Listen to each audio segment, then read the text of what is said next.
Hey, everybody. Hey, everybody. We have an amazing show for you today. It's a big show. Molly, what's on the deck?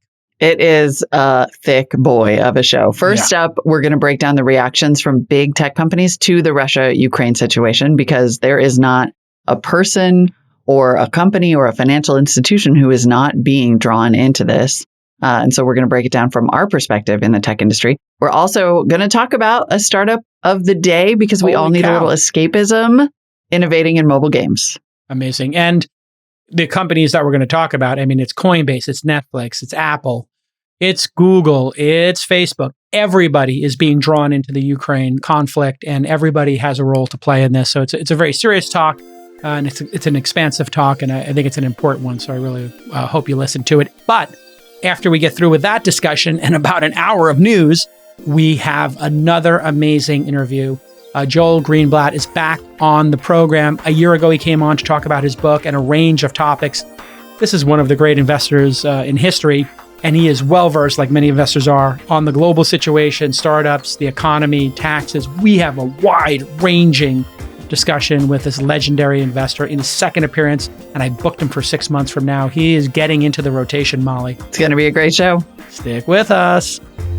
This Week in Startups is brought to you by Gun.io, the simplest way for anyone to hire world-class developers expertly vetted for you by senior engineers. Get $250 off your first hire at gun.io/twist. OpenPhone. As a startup founder, a lot of mistakes are easy to roll back, but using your personal cell phone number as your company's number isn't one of them. OpenPhone makes it easy to get business phone numbers for you and your team right on top of your existing devices. Visit openphone.co/twist to get 20% off your first 6 months. And Boast. If you're a startup developing new software or R&D, you may be owed up to $250 in cash back from the government. Boast helps you get that money quickly and easily. The first 50 customers will get 10% off their first year by mentioning promo code TWIST at boast.ai/twist. All right, everybody. In our first news story, as you could probably guess, we need to talk about what's happening in the Ukraine and the war that is going on right now. And obviously, we are, well, I can't speak for Molly, but she will speak for herself. But I am obviously really heartbroken about this. It's hard to think about anything else. The whole weekend, I was, checking in on the news, and very hard to interpret what's going on and what the right thing to do is.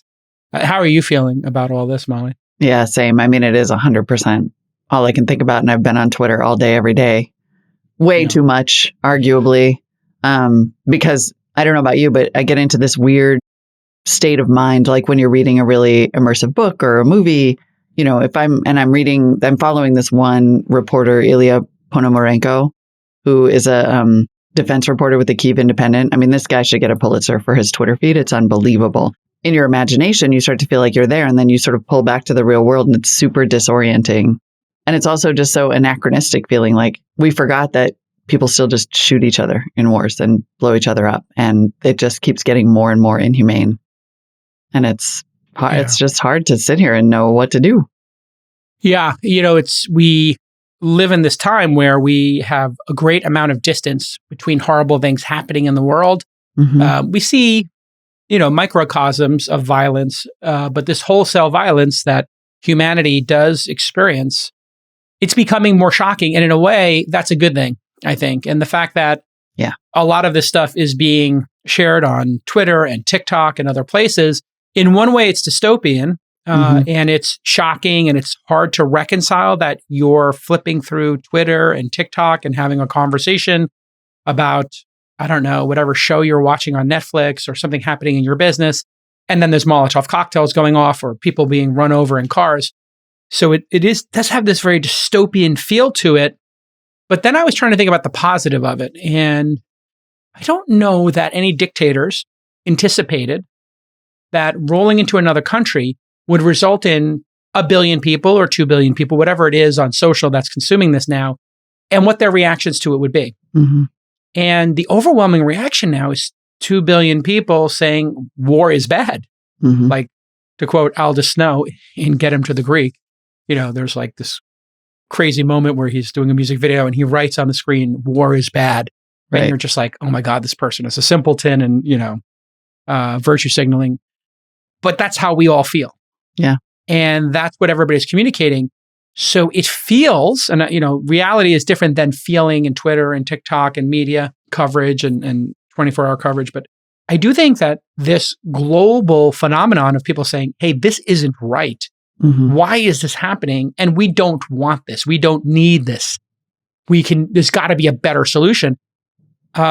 This is a major difference than maybe previous wars that happened quietly, that, the photos were withheld from the public. There were media blackouts in previous wars, and it took months, years for people to know exactly how bad these horrors are. So I think there is some silver lining here. And I think it might be that the aggressor here, Putin, might have underestimated starting a war in the age of social media. Yeah. Well, and he may have overestimated the impact and effectiveness, surprisingly, considering how effective disinformation has been in, since the 2016 election and even before. Yeah. It is kind of remarkable to see that years long, very deliberate, very expensive, and frequently very effective effort kind of fail here. It feels like he's not able to control the media narrative. Right. Because I think it's about stakes. Like, it's easy to control a media narrative when it's just people picking teams or, trolling or doing it for the lulls, or triggering the libs, right? Yeah. That is something that you can do without thinking about consequences pretty easily, right? You can just kind of goof, especially if you're not a person to whom these real world consequences usually happen, or a person who suffers from real harm. But I think it's like that all changes when there's actual shooting. And so the people who thought that Putin was just like an awesome troll who triggered the libs and was on their team now are like, oh yeah, no, that's not a team we want to be part of. The stakes are way higher, and it's way too real for it to be so kind of casual and funny. Exactly. And then this Zelensky and the people of the Ukraine, I think, are so tough, so resilient, and so determined to fight. That is another wild card here that I don't think Putin or anybody else imagined. And I know this sounds silly maybe at first glance, but Zelensky seems like somebody who is very adept at countering misinformation and creating a media narrative himself. People may or may not know that he is a comedian, an entertainer.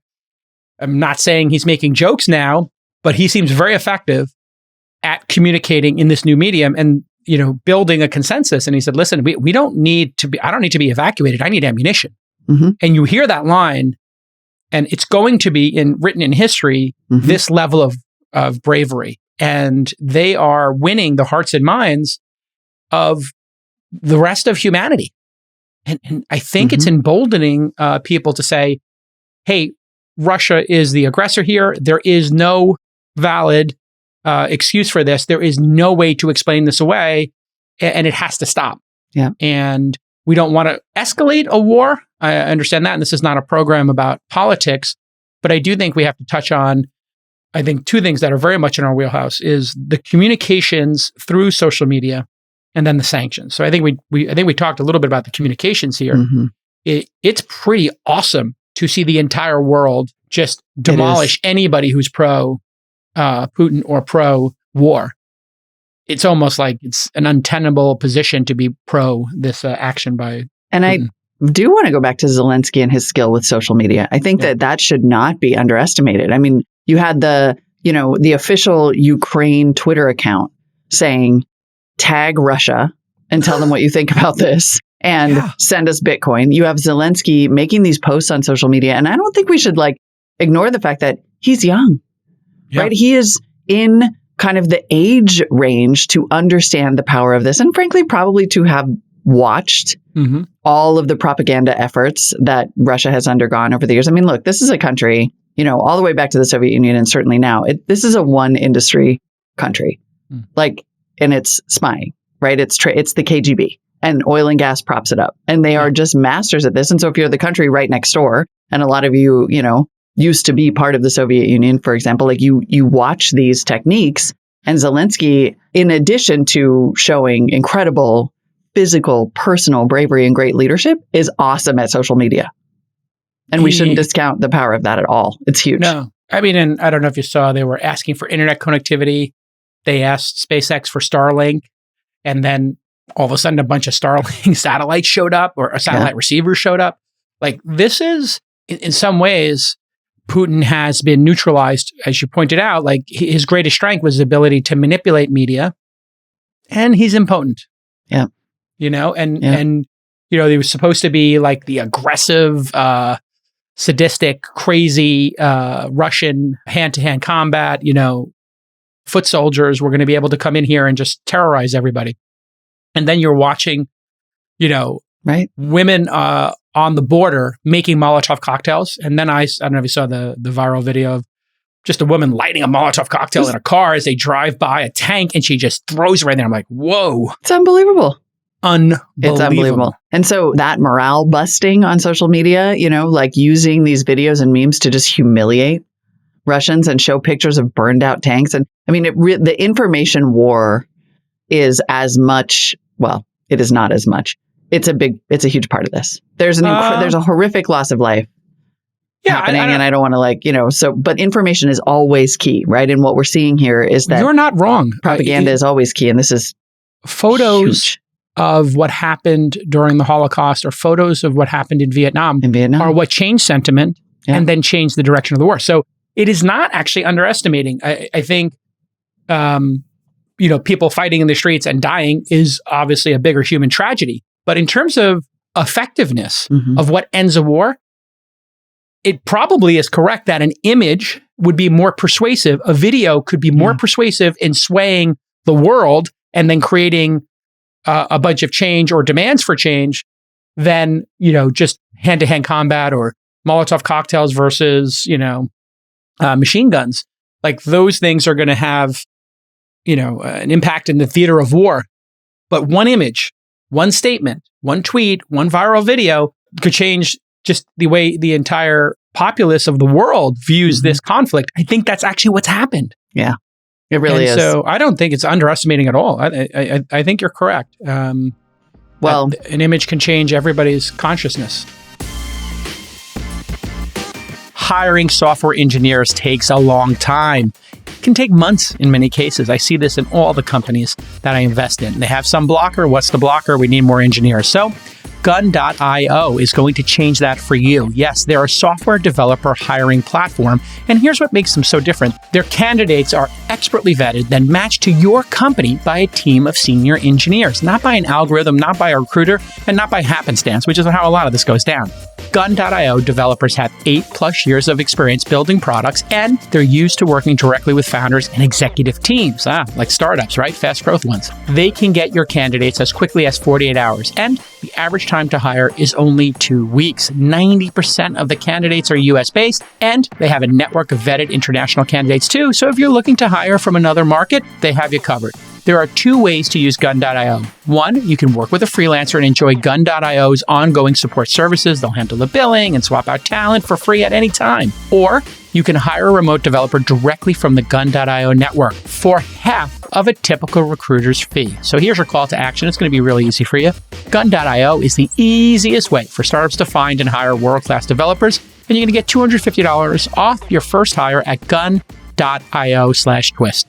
And as it happens, on that note, the other thing that's right in our wheelhouse here is, you know, there are obviously a lot of financial sanctions. There are also companies being drawn into this in ways that they never expected. U.S. companies, of course, the obvious ones are the big social media leaders, right? The big platforms, TikTok, Meta, YouTube. All 3 of those companies have restricted access to Kremlin-backed sites, RT and Sputnik, in Europe. And then Meta and Twitter have been removing anti-Ukrainian disinformation campaigns over the weekend. They've been drawn into this by the court of public opinion big time.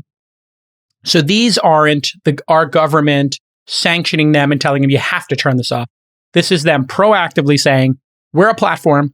We are making an editorial decision here that we do not want to give the aggressor, the person who's wrong, the ability to communicate with the rest of the world. We are shutting down Putin's ability to spread propaganda.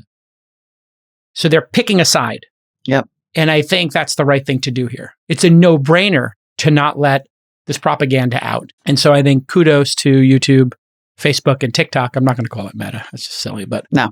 And to be fair, they are, at least according to Politico, getting lots of pressure from Western leaders to limit how Moscow can spread its propaganda. But I think like this is not a scenario to your point about the almost completely unified response to this aggression. Like, you do not want to be in the company that is basically like, well, we think there's like both sides here. Yeah, no, there is not both sides here. It's just free speech. Like, no. This is not free speech. This is a campaign to take a democratic, thriving country and to take them over. And anybody who supports it is supporting a dictator, murder, full stop. I don't care who you are, whether you're Tucker Carlson or Trump or whoever is pro-Putin in this. It's deranged and anti-humanitarian to support dictators, period, full stop. Now, you could say, what is the technique we use here? And I think that leads us to our next question, which is, we don't want to escalate a war. I understand that. And escalating a war with a nuclear power seems incredibly fraught and needs to be a very considered decision. So every single technique that is not war and sending troops in and starting World War III with a nuclear power should be on the table and should be exhausted first. And that means sanctions. So here we have censorship, or not censorship, but, shutting down the communications, I guess, the communication platform for the aggressor, for the person who is clearly wrong here. Well, let's briefly touch on the kind of like the efforts to fight the disinformation. And it is interesting. And we'll talk about ways in which, it's almost like there's a spectrum of reactions from these tech companies too, that range from the pretty easy and obvious sanctions to the slightly more severe actions like, literally blocking, for example, RT, to the extent that that's happening, RT and Sputnik. And that's closer to like targeting the oligarchs, right? And their yachts and planes, all the way to the potential nuclear option, which we'll talk about, I think, a little bit later, which is Ukraine asking ICANN to block top level domains. Let's go right to that. In this Russia. Seems to be like an incredibly aggressive, I didn't even think of it, but the idea here is for, correct me if I'm wrong, ICANN, which manages top level domains, to turn off Russia's top level domain system. Yeah. Yeah, this was breaking this morning. Yeah. It showed up so my longtime friend, Bill Woodcock, was tweeting about this. He's at the Packet Clearinghouse, which is like a nonprofit he's basically like one of those wizards who operates global DNS, right?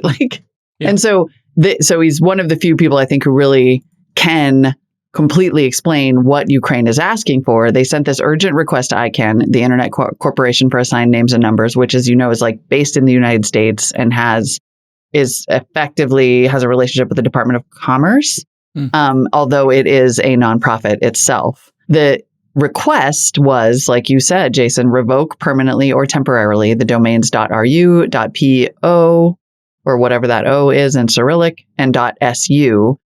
This list, the email went on, is not exhaustive and may also include other domains issued in the Russian Federation. And shut down DNS root servers situated in the Russian Federation in St. Petersburg and Moscow, contribute to the revoking for SSL. Basically, like, wipe Russian domains off the map. Now, you would still be able to get to these if you had the IP address of the servers, or they could set up other domain names in other countries and reroute them, I guess. Or I don't know technically if you turn these off, if there would be no way to get to those servers. My understanding is the domain routing is one way to get to a server and the IP address is the other. So that means that Russians would have to then start WhatsApping or sending each other a list of IP addresses to get their email. Yeah, this could create chaos inside of Russia if you think of all the dependencies that people have on going to domain names to get information, to check their email. I mean, this could cause just chaos, I guess, for people who don't have VPNs and who are not using non-Russian services. So pretty crazy. And this, I think, is sort of where, like, there are going to be increasing conversations about centralization and control. And there's a bunch of conversations already about like crypto and freezing money. And is that the system that we want to be part of, where like Apple Pay, I think William Gibson was retweeting somebody about this yesterday, like where Apple Pay can just be turned off and then you can't use that. Are we cool with that? And then this question about getting rid of these top level domains to this degree, and not only, according to Bill and some other analysis, would that cut off Russian citizens from information, it would also leave them vulnerable to greater hacking attacks and security threats.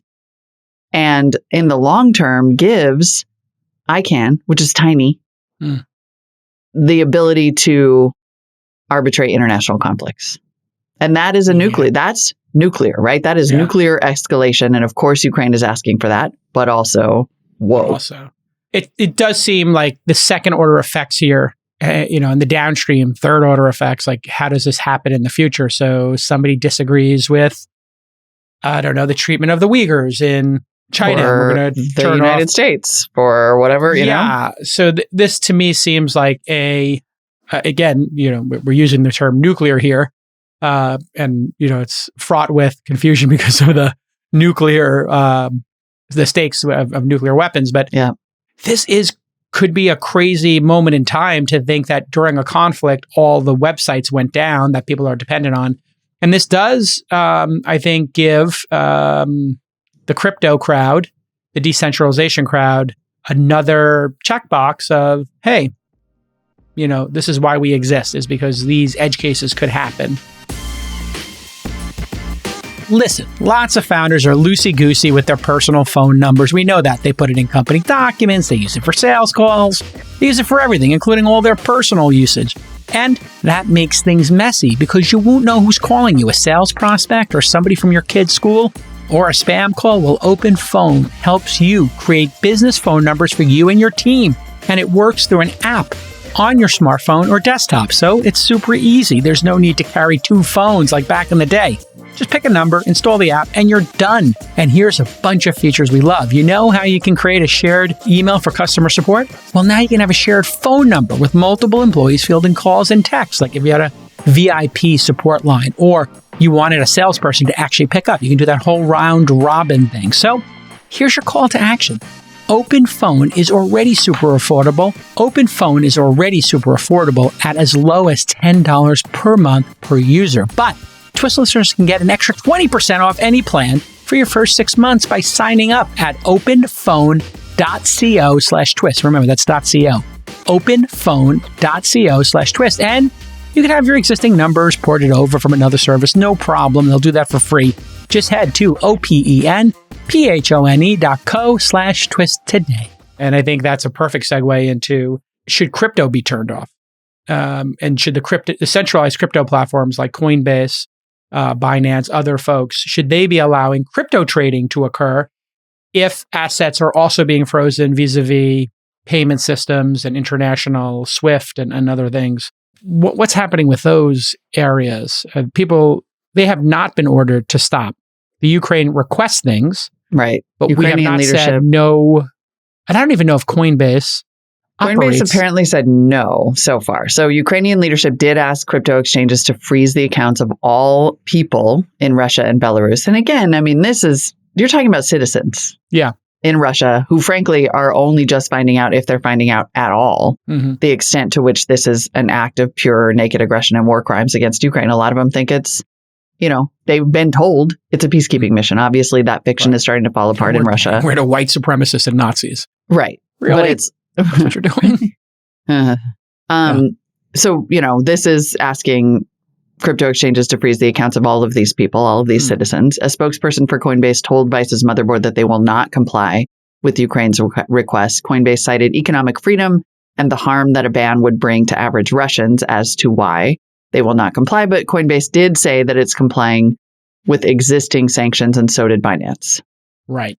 So there is absolutely no doubt that Binance and Coinbase, if asked by the government or forced to by our government, will do that, right? So there's no world in which they would not comply with sanctions because there would be the risk of ruin. Their company would be shut down and the executives would face being arrested, actually, right? If they don't participate in the sanctions our government says to do. And this is where sanctions are a dicey topic. What I would remind people is, what is the purpose of sanctions? The purpose of sanctions is to cause pain and suffering that is significant enough to stop the pain and suffering that is greater of a murderous invasion.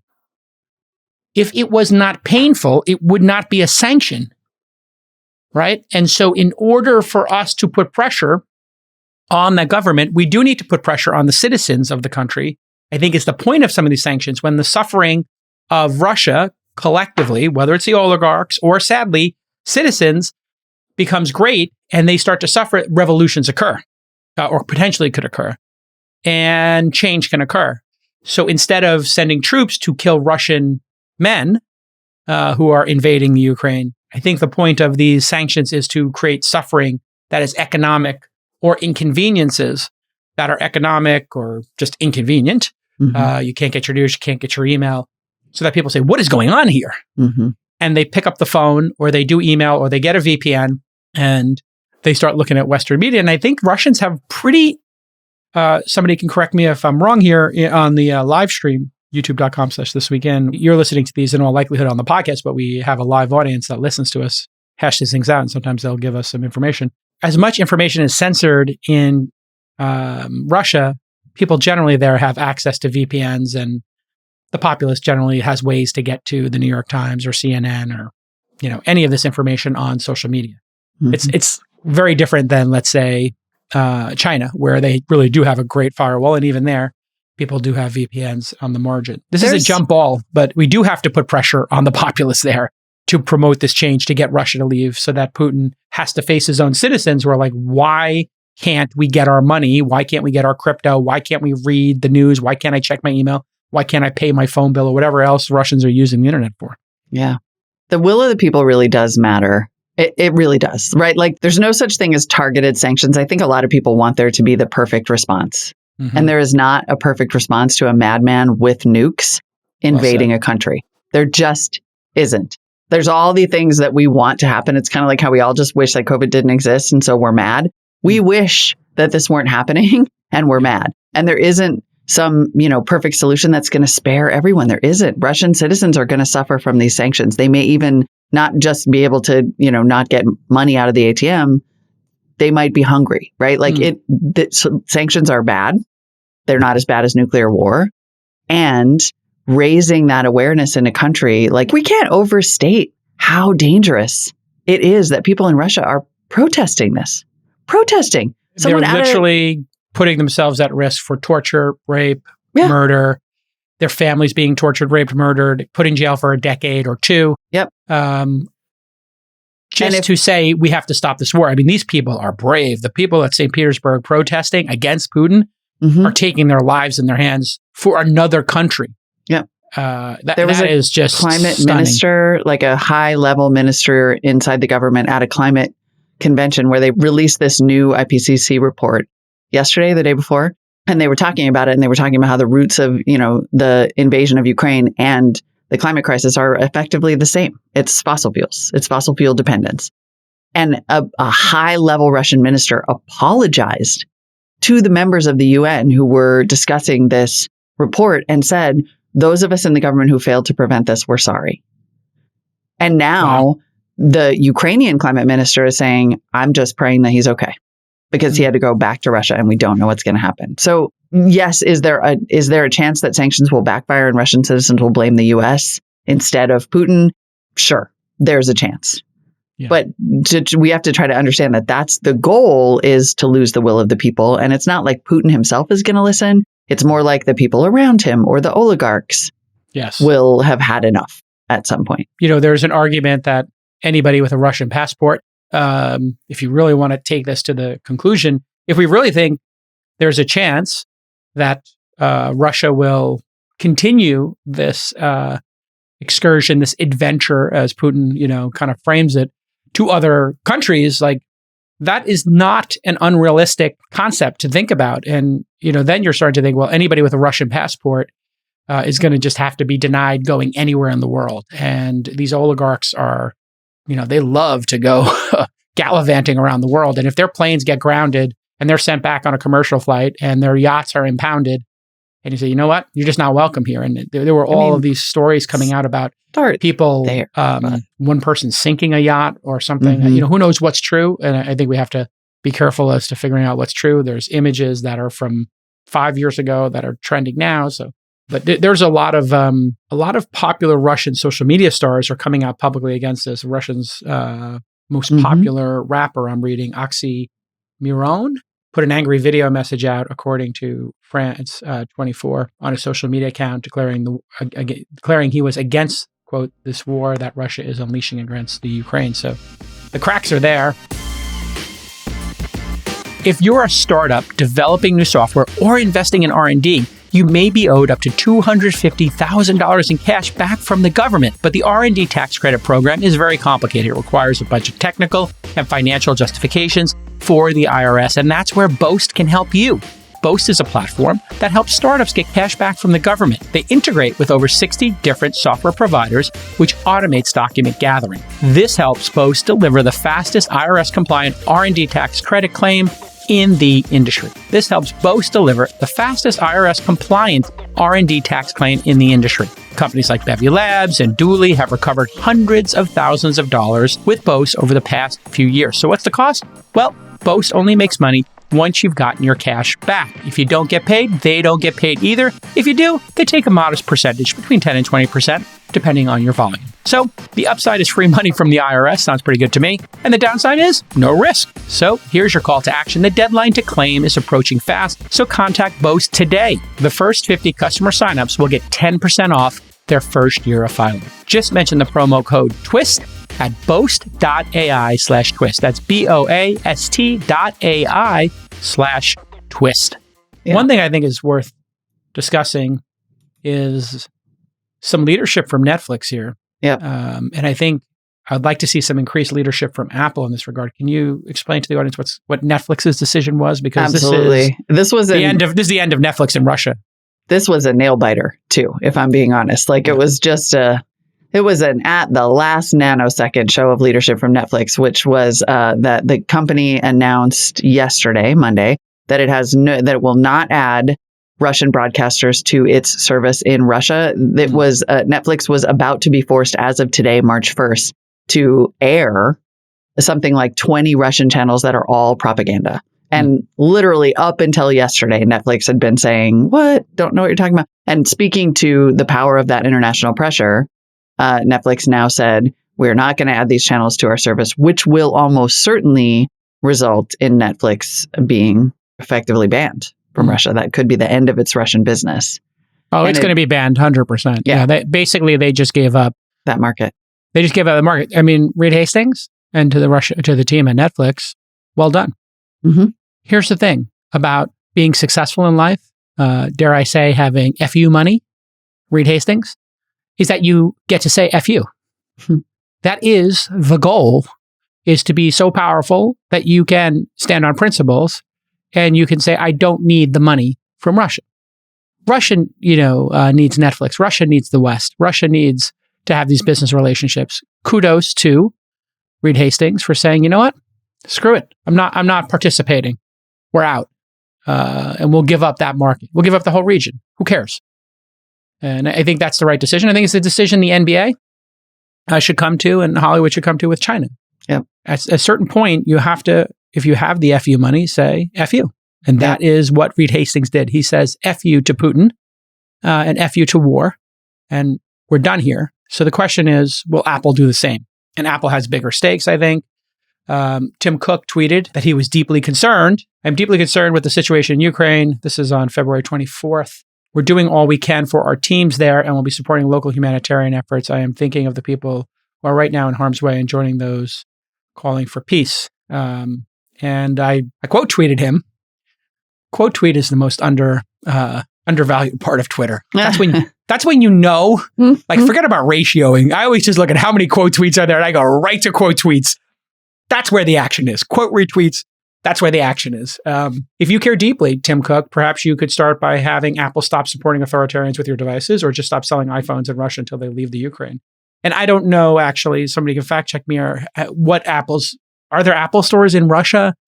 Is the iPhone popular? Are people buying Apple laptops there? I think they are. This is what I think, Apple needs to decide pretty quickly here. Is, do we want to support Russia? Do we want to operate there? And when you operate in these countries, you do so at your peril. And Apple has $200 billion in cash. what could possibly be the footprint in Russia? 1%, 2%? Who cares? To the people working at Apple, to Tim Cook, you want to be there supporting and engaging this maniac who is just going to invade another country and kill their children and kill their citizens? Of course you don't. Yeah. So then pull the plug on it, right? Like what's the justification for Apple being in Russia now? Give me the counter argument. There has to be one, right? I mean, this is a tough one, honestly, because you have to at some point be the better option. Like we know that, decades and decades of sanctions against Cuba only kept an entire country in poverty and never got rid of Castro. And the idea that Russian citizens who have done nothing wrong and who have been lied to by their government in a lot of cases would have to not have iPhones feels like a way to engender negativity that wouldn't be directed in the right place. I mean, I think this is the conversation we're having now, which is what is the right response, and what is the right response that is targeted at Putin or his government or the oligarchs. And there is a degree to which, like I just said, you can't target sanctions and you're going to assume that some citizens are going to suffer. But I think like these companies are also all doing business in China. They're also all taking money from Saudi Arabia. And there's not going to be an ability. It's not going to be realistic for us to say that we will pick and choose windows of time in which we're not okay with companies doing business in other countries. It's not realistic, and it's not likely in a global capitalist world. And I think I'm not pretending to have an answer here. I'm just sort of saying like, in this period of time, putting all the possible pressure we can on the Russian economy is valuable. But we're also seeing this sort of rush to, Disney and Warner Brothers and Sony and Paramount saying, oh, we're going to pause our film releases in Russia. But like, what are you doing about China? It just sort of highlights the built-in hypocrisy of the multinational world that we live in. So we either don't censor ourselves because China wants us to. Like we either stick to our principles all the time or we never do. But to do it in this sort of selected way based on sentiment, I think starts to feel, well, I don't know. The counter I would have to the counter is if engagement, when the company is acting in good faith and directionally moving towards better behavior, I could understand. So if you are... But is China... Okay, so let's put China aside for a second. Just talk about Russia, then we'll go to China.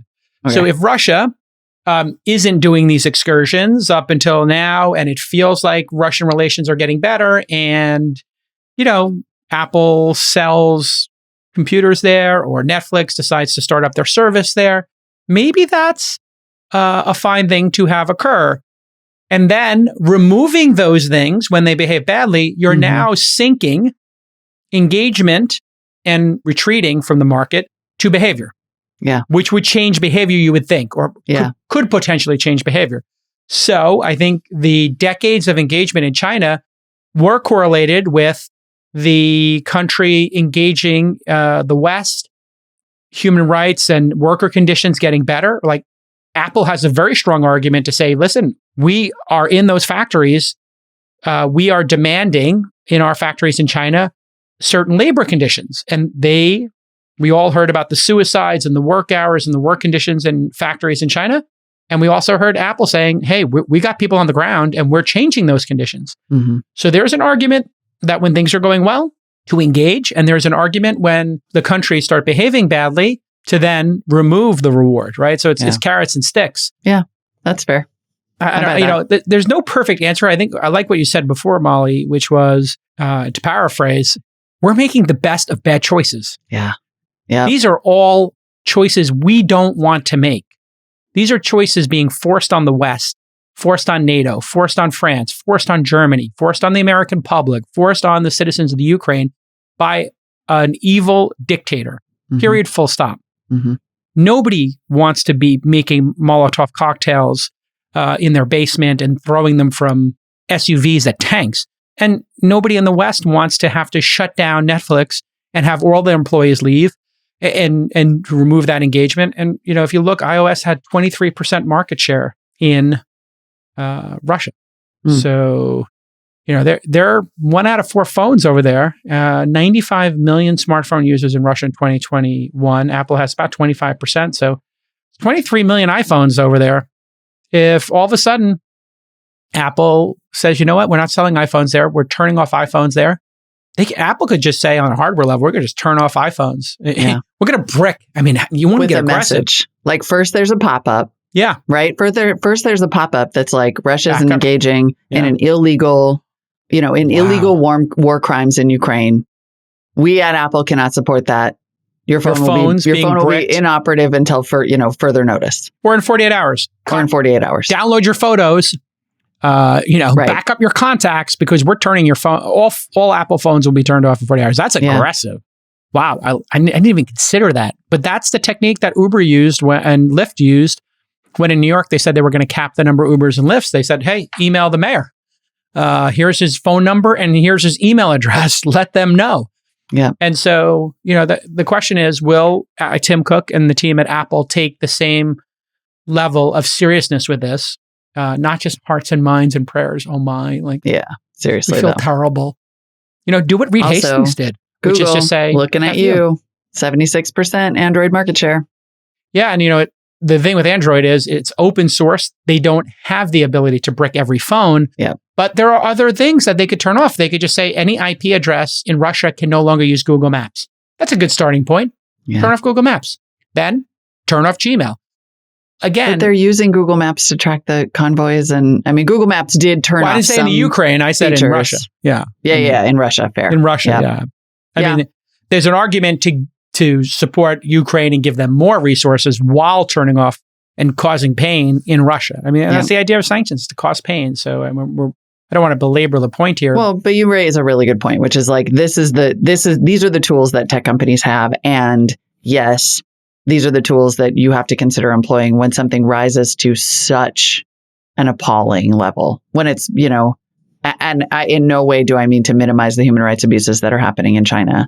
Yeah, separate issue. We can talk about these. We can talk about these things separately, right? Without what about? However, if Apple and Tim Cook did turn off iPhones in Russia or do some other big intervention, they would also effectively be sending a message to China. Like, we can't ignore how intertwined those two markets are. Sure. And that's partly why.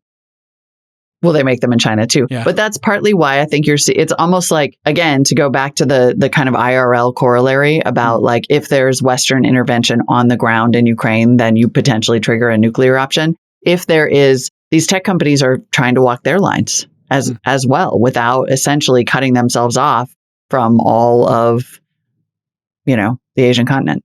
I think the lesson here, and I've been saying this for years, is you remember the CNBC clip where I said, listen, I would never buy stocks in China because you have no insight into it. And I also have said many times, listen, I wouldn't take, certainly knowingly, any funding from people in a dictatorship, right? Mm-hmm. And people challenged me on that a number of times. Hey, well, would you take it from a family that was pro-democracy who had left Russia or Saudi Arabia or China? And I'd say, well, I have to think that through. It's an edge case. And I think that edge case now is here in Silicon Valley, which is we have somebody named Yuri Milner who has been a huge advocate for startups investing. His first 2 funds were backed by oligarchs, famously, and Russian citizens. But he has not raised in the last X number of funds from Russia. And he's, from what I understand, persona non grata. He cannot go back to Moscow because he's now fully an American and investing here. And I know Yuri, and I've had lunch with him one time. A really sweet, sincere guy. I know I sound like I'm a Russian apologist here. I know, I'm like, but my interpersonal relationship. There are lots of opinions. Well, my interpersonal relationship with him was, okay, this person's like an American. He's living in America. He's raising his family in America. Is it possible he's some Russian double agent spy and all this information is going back? Of course it is. But I think it's kind of unlikely now. I think actually it's quite the opposite, is that he is actually a target of the Russian government because he's not pro-Putin. And I don't know how vocal he can be in saying that without getting himself killed. Mm-hmm. But I saw Mark Andreessen came out in support of Yuri Milner. I can't make a statement on that either way because I don't know. How would I know? I have no idea. I do know that you make a lot of friends with a lot of money. Exactly. And absolutely that you do. can be a tactic.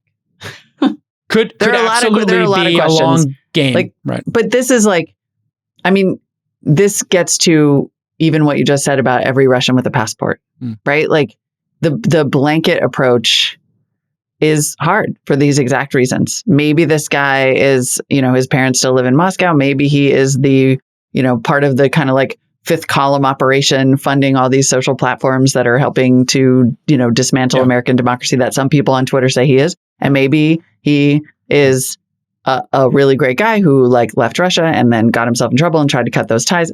I don't know. I have no idea. I know that money makes friends. Yep. And so it's hard. Yep. So like when you choose who you're listening to, ask yourself if they've been made friends with as a result of the money or not. Yeah. And in some cases, the people didn't need the money, right? It's like not like Mark Andreessen needs any money from Yuri Milner. They have a close personal relationship. I don't know the details of it, but they work together. I like how you made that sound as sketchy as possible. No, it wasn't my intent. I mean, I think you summed it up, which is like impossible to know. It is How would anybody know? And this is why painting with a broad brush. I mean, if we said round up, I'm using that word very specifically, every Russian with a Russian passport, and let's put them in a gulag here in America, like that's obviously not the right approach. I mean, we did that tragically with Japanese citizens, during a war. Not a good approach. And so you have to take a case-by-case approach here. Yeah. But there's Mark Andreessen's quote. If you are on the video, we are now on video, available on most podcasting platforms. You can just type in This Week in Startups video. Or if you're on Spotify, I think there's a button you can press to toggle. Here's Mark Andreessen's quote. Yuri Milner has been a valued friend and partner to me, our firm, and many of the U.S.'s best new technology companies for nearly 2 decades. He has exhibited impeccable ethics throughout. I'm proud to know him. So Mark Andreessen could be absolutely 100% correct here, or he could be a useful idiot in the spy terms if Yuri Milner turned out to be a double agent. I think that's highly unlikely. Again, I don't have super information here, but I know Yuri Milner's LPs are not Russians anymore, and that is easily verifiable. And if they were Russian oligarchs, he would be expelled from the country. So that's pretty straightforward. I think people don't know this, but the U.S. government tracks through something called KYC, Know Your Customer. When you are a venture capitalist or a private equity person, they know what transactions and who you're transacting with. They have insight into that through the financial system. If you were to sign a Russian oligarch as a venture capitalist, or you were to sign any dictatorship's money, North Korea, China, as sovereign wealth funds from other regions that are run as dictatorships, or we have sanctions against or actions against, you will get a phone call. I know people who've gotten the phone call, which is, oh, you have your paperwork from that country and you signed a deal with them and they're putting $100 million into your firm. Yeah, you can rip it up, is what they told a friend of mine. Rip it up and send the money back. Wow. They're no longer in business with you. And this is like high level State Department, Department of Justice calling you. And that's game over. So just people don't know that. Actually, Chamath did talk about that publicly on episode 70 of All In. So you can listen to that. And, it's not the only person who has been told, send the money back, or that money's not going to clear wires. So you can rip up that agreement for them to be LPs in your fund. Yeah. You can be sure the U.S. government is on top of that.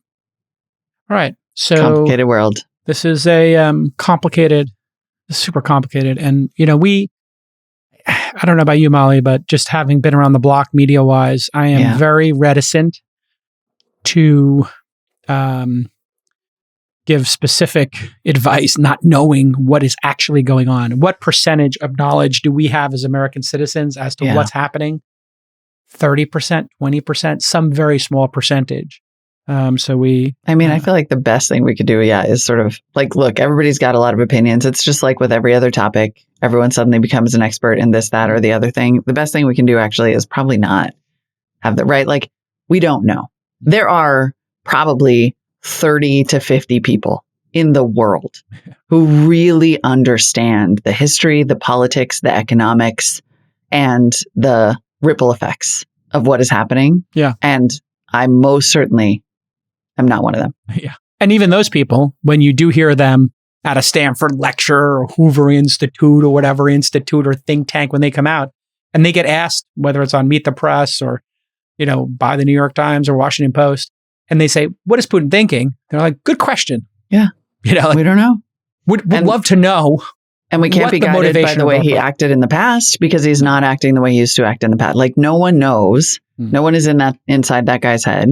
Nope. Very few of us know what this is going to mean for the future. This is like, I'm going to sound like a child, but I woke up this morning with that song from Frozen 2 in my head, Do the Next Right Thing. Yeah. That's all we got here. Yeah. Right? Just do the next right thing and then see what comes after that. Like, there are hints in the cycles of history, but this is also like, this is our second hinge event this decade. So we are living in interesting times. Let's put it that way. We are living in wildly interesting times, and the world does go on despite COVID, despite this war. And so we will be covering things other than this. Yeah. That doesn't mean we do not take this with the serious gravity that's going on, but part of living in the free world is enjoying the benefits of being in a democracy and showing through how we live our lives and the joy that you can have and the freedom you have in the democratic world. Yep. That is part of the concept here, is that we get to lead by example, that we have the freedom to talk about these issues and to live our lives and have some amount of agency. Mm-hmm. And we hope that the Ukrainians fight and continue to have that agency over their lives. So hard segue, but we will talk about other news this week. We're this week in startups. We can still talk about startups, and we have a startup of the day. We do. Backbone. Yes. This is our producers pick these, and we share them with you. We're trying to do it every day. Yep. Because honestly, people are working very hard on these. And with a title like This Week in Startups, it's the least we can do. Yeah. Backbone builds hardware. This is actually super interesting. They build hardware that basically lets your phone be a Nintendo Switch. It lets you turn your phone. And there have been a number of runs at this. Yes. And so we're just waiting for the company that can get it right. So far, the money seems to suggest that there's confidence in Backbone. It lets you turn your iPhone into a handheld gaming device with buttons and joysticks. They just announced a $40 million Series A at a $374 million valuation. Series A. That's a Series C. I know. What is going on? Is that the hardware talking? Is that why this is so expensive? Yeah. Hardware is hard. That's the colloquialism in our business. But this is being led by Index Ventures. So that's a very high quality venture firm. Discord CEO Jason Citron is involved. Sonos CEO Patrick Spence is involved. And then they went the celebrity route and got Ashton Kutcher, Amy Schumer, Kevin Hart, and The Weeknd. According to PitchBook, device cost $100. Here's what it looks like. It looks like the Nintendo Switch, which, if this is $100 to add it to your phone, I think the Switch is $400 or something. $299 for a Switch, so you can basically get really during the pandemic they were up to like $400 or $500. $299. Yeah.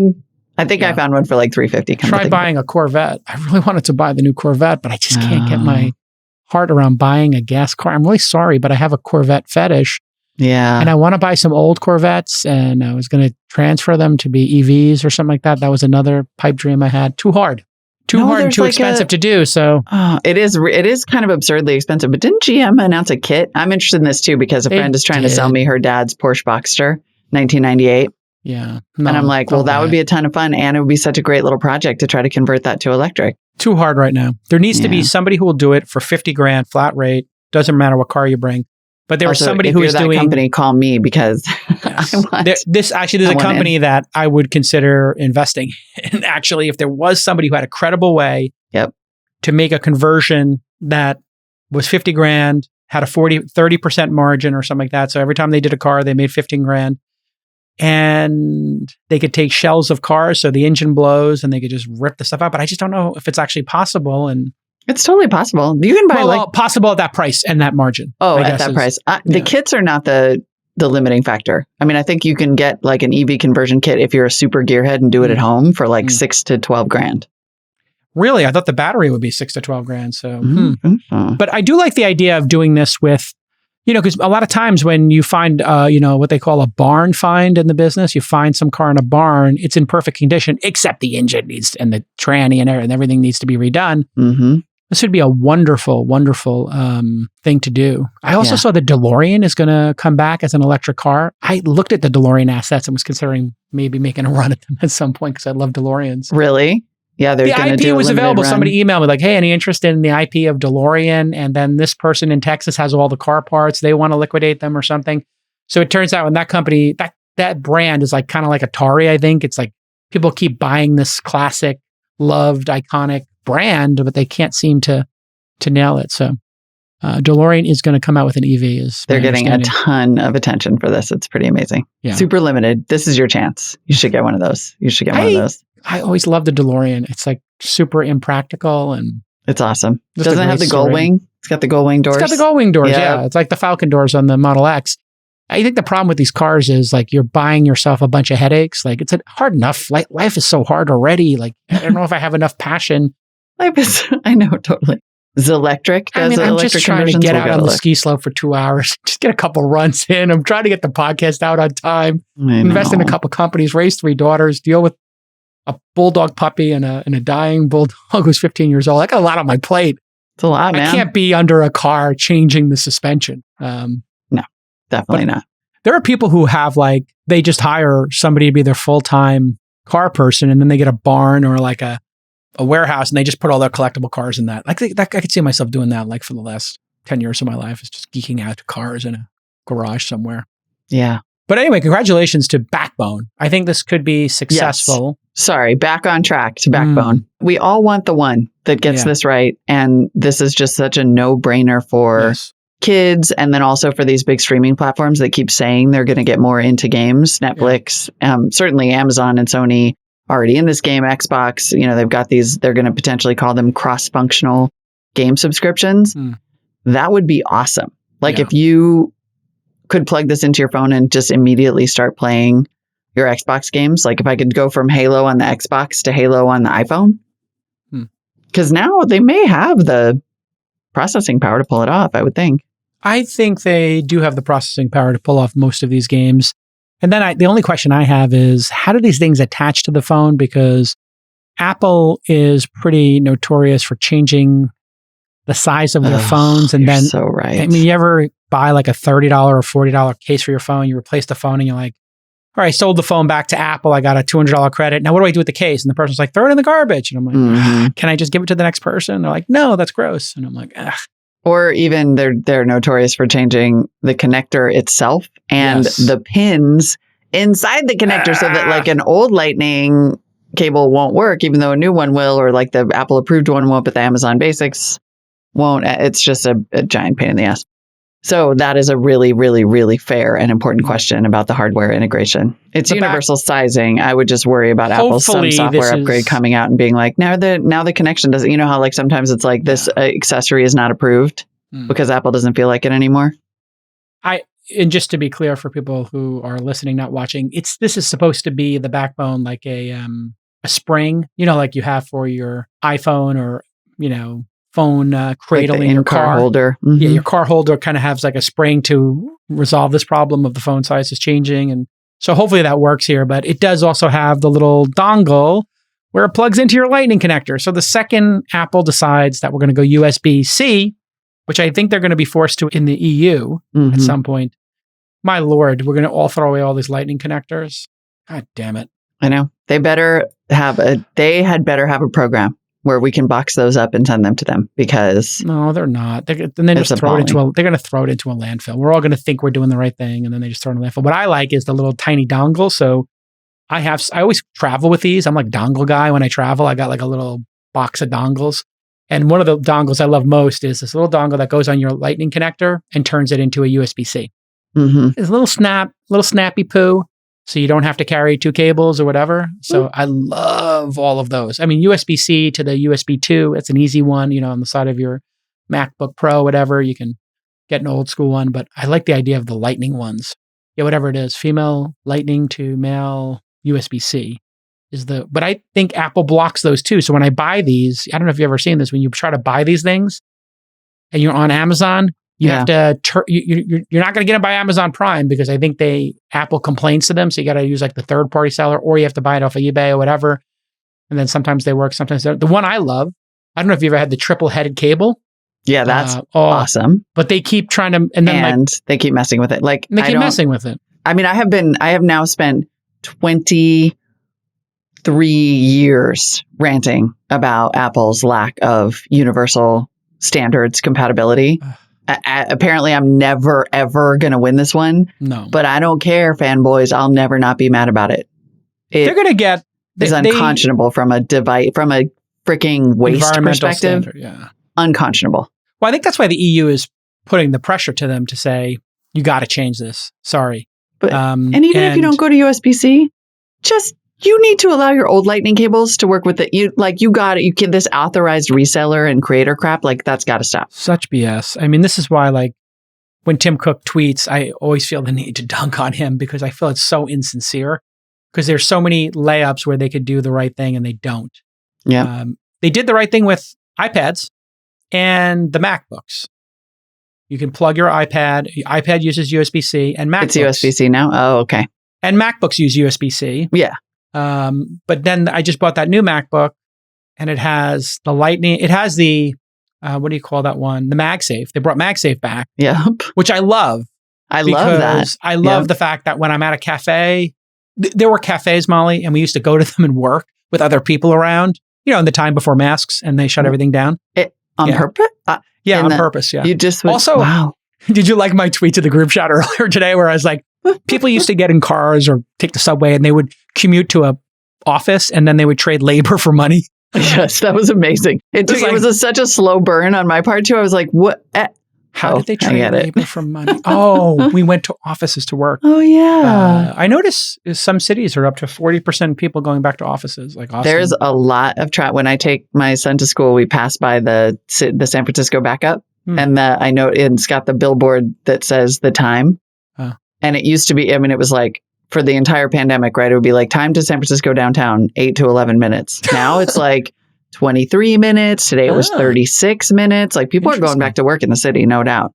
That's and we're like a pretty holdout region, obviously. So that's a big surprise. For people who don't know, the Bay Area, I mean, I think we're going to the Bay Area will cling to its COVID fear until the last. People were getting so angry at me that I was like, take the win. Yeah. Speaking of take the win, I was at the win. I went to Vegas on Saturday for a friend's birthday party. Speaking of taking the win. It's a magical segue. I took the win for 4 dimes. Woo, it was a blue blackjack heater. Nice work. Yeah. Anyway, I was there and there's no COVID in Vegas. Yeah. There hasn't been for... Nobody is wearing a mask. Not the staff, not the dealers. It is over. When I was in Arizona, I got to say, I really liked the vibe around Phoenix because it was basically, and I think that it is fair to say this is where we are right now with COVID. It was do what you want. Like I was in a Trader Joe's, everywhere I was, every restaurant, every store, it would be like half the people wearing masks, half not. Your call. Right? And it's your call. And there was because the thing about the Bay Area is I went into a store the other day without a mask on and you would think that I had carried in like an AK-47 or a live Cobra. I mean, people were literally looking at me. My Cobra? Right. You want to bet my Cobra? And I'm like, I just see Molly Wood walking in with a king cobra around her neck. Just being like, hey guys. And also not a mask on. And they'd be like, that's worse than the Cobra. Exactly. And I'm like, I have had 3 shots and COVID. I am not a threat to you. Yes. And I myself am not concerned about this. And I was like, just everybody do you at this point. And I appreciated actually the kind of like accepting vibe that I sensed in Arizona where it was like, if you want to wear it, great. If you don't want to wear it, great. Like that's okay. And take it seriously if you want to. And if you're immunocompromised and you're, please take it as seriously as you want to. And also, let me live. I'm not a danger to you. Yeah, exactly. I mean, I have a dear friend who's a founder. And my Cobra is super friendly. I don't know why you guys are so worried about it. This is a well-behaved Cobra. Yeah. King Cobra. I named him Buffy. He's super nice. Buffy. He's super. He likes to snuggle. He likes to cuddle. He likes to cuddle. My cuddly Cobra. It is. But I have a friend who is the founder of a company. I won't say his name, and he's immunocompromised. And, before COVID, he needed to be careful not to get the flu. And obviously with COVID, he has to be careful, but we cannot, even he was like, this is, me being immunocompromised does not mean everybody else has to wear a mask. And, he's pretty straightforward about that. All right, listen, next up, we have this incredible interview with Joel Greenblatt. He is a famous investor, author. He was on the show a year ago. Y'all freaked out that he was like one of the smartest people we've ever had on the show. So at 60 minutes into this news, we're going to give you an 80-minute interview.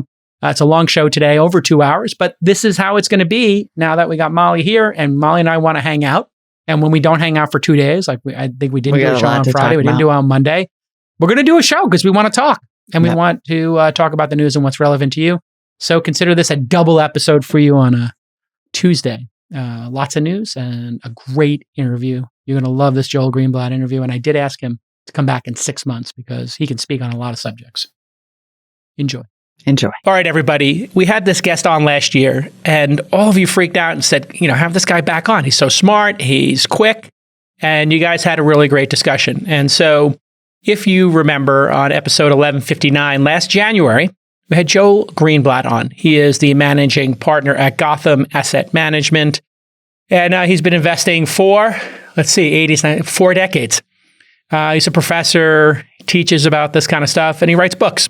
Great books. The last book we talked about when he was on the program, Common Sense, The Investor's Field Guide to Quality, Opportunity, and Growth. And welcome back to the program, Joel. Thank you. When you were last on, we were experiencing a bull market of bull markets like we'd never seen after the pandemic shocked the markets for, 60 days. And then here we are. The market's corrected again. And you were quite prescient when we talked last time about maybe some of these growth stocks and their valuations, their revenue didn't make a lot of sense. What do you make of the growth stocks from Zoom? Basically everybody across the board getting corrected 50 to 85%, Peloton. And I think a lot of people want to know in the tech business, especially in the private markets, which then feed into the public markets, buying business, capital allocation, and venture capital. Have we hit the bottom? Are we in bargain hunting territory yet? How do you look at these growth companies that were trading at 3, 4, 5 times their current value just last year when we talked? Sure. I appreciate that. And I appreciate that you think I know the answer to that question.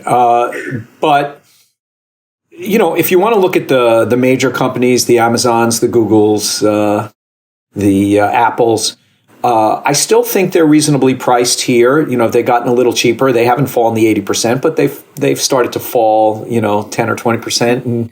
And so I think those still represent good values. And what was happening elsewhere in the market last year was that people thought hundreds of companies rhymed with these new economic models, and they all end up being the next Amazon or Google.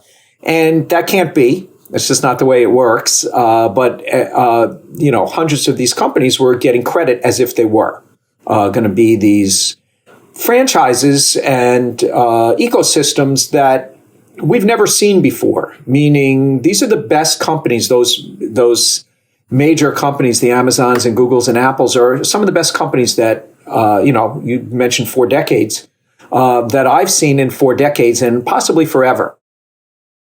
And so what was going on last year is people were looking for the next ones and trying to say that this one rhymes with Amazon or this one rhymes with the next Google or just that things would go to the moon, and that never happens. Even though there will be some winners from the group of high flyers, and that just tends to always happen. What's particularly interesting now is that, we're cash flow oriented investors. No private equity firm is going to go buy a business because it's low price book or low price sales, which is the traditional value metrics that people would look at.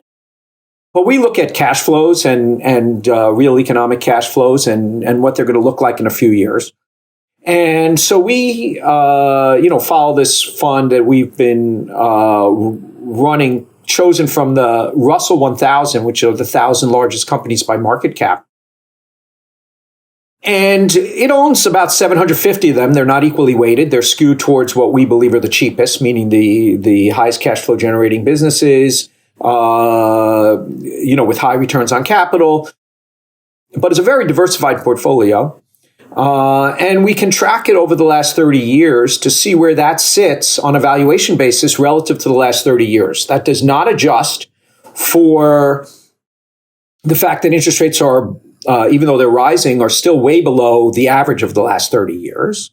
That does not adjust for the fact that returns on tangible capital and, the asset-light businesses that are now the ones that make all the cash flow, the returns on capital over the last 30 years have gone from about 20% in the S&P to closer to 70%.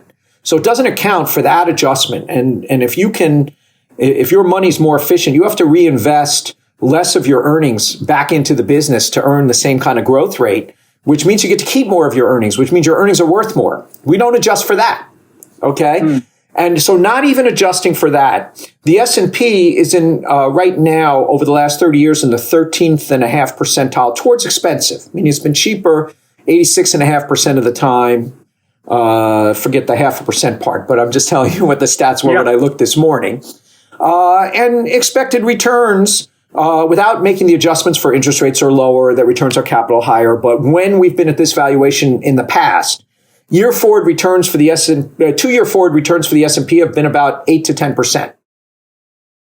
If you looked at this value portfolio I started talking about, chosen from the Russell 1000, but a lot of names, that's in the 70th percentile towards cheap.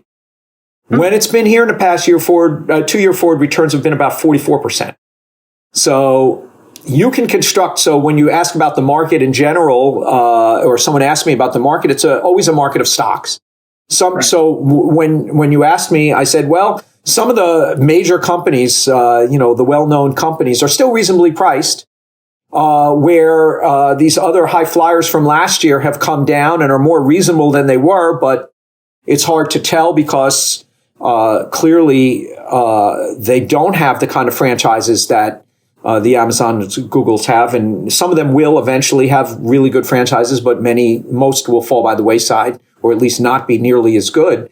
But in the value part of the portfolio, we're actually cheap historically. We're in the 70th percentile with expected returns, towards cheap, with expected returns closer to 44% over the next couple of years versus 8% for the S&P. So it's very hard to say, what's going to happen in the market otherwise. The S&P is still richly priced. And even if we adjust up, I would still say, you get a reasonable return, not negative expected returns over the next couple of years, but, more muted than, market's been up 10% a year for 50 years and actually 100 years. And so more expensive than that, probably expected returns lower than that for the S&P. Much higher than that for the value component of the portfolio. And for some of these busted growth stocks, it's a stock picking game. It's not a, overall answer to your question. Some will do okay, but most won't. And so if we double click on that, maybe we look at an individual stock. I think you've been a big proponent of Amazon. Bezos had a really interesting strategy. Hey, let's just not make any money. Let's kind of break even, invest in the business. There's such a huge TAM here. There's such a huge customer base. Let's just focus on building that customer base. And then we'll turn on revenue and cash flow, maybe in decade 2 or 3. And that's turned out to be a pretty brilliant playbook that I see in the private market all the time. Venture capitalists and founders are pretty well aligned. Let's not try to make a profit here. If we understand the unit economics and they're solid, great. And then at some point, when we think we've captured enough market share, we'll turn that dial. Of course, there are counterexamples like Google, which always printed money and had absurd margins. Looking at Airbnb, this company has been amazing. They've got a huge customer base. They're loved, but they don't really make any profit. They lose money most quarters. They could make money, I guess, if they didn't want to grow. And they're trading at 16 times their 2021 revenue. What are your thoughts on the Amazon playbook and how it's infected this next generation of business leaders, is it a good thing? Is it a bad thing? And then as an investor, when you're holding these companies for a long time, is there some sort of signal that you see that says, oh yeah, they're doing the Bezos playbook correctly. I feel like I can get all in on this company? Well, that's a really great question. Big picture, what's changed in the economic models of these high growth businesses with low capital, or appear to be low capital intensity, at least tangible capital, is that when you have a big tangible capital business, you're investing in working capital, which includes inventory, as well as plant and equipment. And you get to capitalize that, which means that you spend the money now, but it doesn't hit your earnings. It's spread over a period of time where you're going to use it. When you have a business that's more thinking of lifetime value of the customer, you're building, acquiring those people, which is advertising spend, and research and development, which is developing your product. Those are all expense items. You could argue they should be capitalized if you were looking at it from an economic standpoint, right? Because you're spending money now to get that person who's going to pay off over the next pile of years. So it's a mismatch. You're spending money now. It looks like you're not earning anything. You get to deduct. It's great for taxes. I mean, if you're looking at cash flows and you're an investor, it's a great business model because you get to spend money, you get to deduct it, and you're going to collect over a period of time. And as long as you keep growing, you keep spending, showing no profits, and yet you're building value over time because your customers last, because they get into your ecosystem for 5, 10, 15, 20 years. And so I think accounting doesn't pick up on that. Also, the multiples of sales have to do with the margins. Software business, for instance, like Airbnb, has historically ridiculous margins for incremental customers that we haven't seen in, bricks and mortar businesses. And so all those ratios really, it all comes down to cash flow at the end of the day. And when are you going to get that cash flow? And so you have to really look at economic reality for all those. So the traditional metrics just don't work very well. You're not capitalizing research and development. You're not capitalizing your advertising spend. You're not saying, oh, I spent now and I'm going to on advertising, I'm going to collect that over the next 5 years as this customer pays me off. You just expense it right now. Which didn't AOL get themselves into a little bit of shenanigans, if I remember correctly, where they were saying, hey, it's $300 to acquire this dial-up customer, $200 from TV ads. And then they tried to amortize it and depreciate it over 3 years. And I think the SEC was like, no bueno, we can't have you doing this. This is just charge it now. Yeah, well, bottom line is your business model has to make sense. It's not a question of how you account for it now. It's if you're investing a lot of money to get dial-up customers, that's questionable. If you don't have a good economic moat, if dial-up's going away. Yeah. So, you can make mistakes. I mean, it's scary. I mean, most businesses will fail, and that's history. Most businesses do fail, both because we have a capitalist system where if someone's doing well, other people come in and say, I want some of that. And so you need some kind of business that creates a unique setup, and there are a number of them. You can do it in bricks and mortar, like Costco, for instance. Their model is be the low-cost provider. How do they do it? Well, you become a member, and that's how they make their money. And then they sell everything just to break even. So it's tough to it's tough to compete if you're bricks and mortar with some place that's just trying to break even and give it, pass on all their savings to you. They're only getting paid on being a customer and being able to, it's a virtuous circle where the better bargains you provide over time, the more people want to join your little club, and it just spins on itself. And if you're looking to make profits on those people directly without members, you can't compete. So everyone has their little ecosystem and flywheel, and some make sense and some don't. You and I are big fans of this capitalistic system where people fight and they get in a dogfight and consumers win. We see it over and over. Costco, great example. Amazon, great example. Amazon Prime. They keep battling it out. Consumers keep winning. The cost of buying a charging cable, just keeps plummeting, and consumers keep getting delighted by shorter and shorter delivery times. I mean, we're living in like one of the best times ever to be a consumer, obviously. Lina Khan is now looking at our standard for antitrust. And our standard has been, hey, consumer harm. Are consumers winning or not? Pretty clear test. She recently was interviewed. Kara Swisher and Andrew Ross Sorkin did a good interview. I don't know if you caught it on CNBC, New York Times, but basically said, the new lens we're going to look at this is, does this merger or does this behavior impede future competition? As if we could look at a crystal ball and say, hey, Amazon Basics or Costco's business model or, Google buying YouTube, Facebook buying Instagram. 5 or 10 years from now, there'll be less competition. I'm curious your thoughts on this new lens of, basically refereeing. We're basically refereeing a game here, and the referee wants to say, hey, if this acquisition or this behavior reduces future competition, we're going to not allow it. What are your thoughts on that? Yeah, I'm not a big fan of Soviet-style control of the economy, trying to make those future choices for the very dynamic capitalist economy. There was MySpace, there's Facebook, there's TikTok. People are smart. Capitalists are people who want to make money are smart. If someone entrenched gets abusive to their customers, that makes room for others all the time. So I really do think, in general, and this is a very generalized observation, that consumer benefit was a very good standard, at least as a starting point. And trying to puppet master the economy and the future in a Soviet-style centralized planning way is fraught with, I'll be nice, complications. Yeah, you're basically picking favorites. You're looking into a crystal ball. I understand the intent. Hey, these companies are getting very big. But then on the converse, how do you know what's going to happen? How do you know the acquisition of, YouTube is going to be better than the Motorola one that Google did? That was a complete, utter disaster. How do you, and now we're looking at Facebook.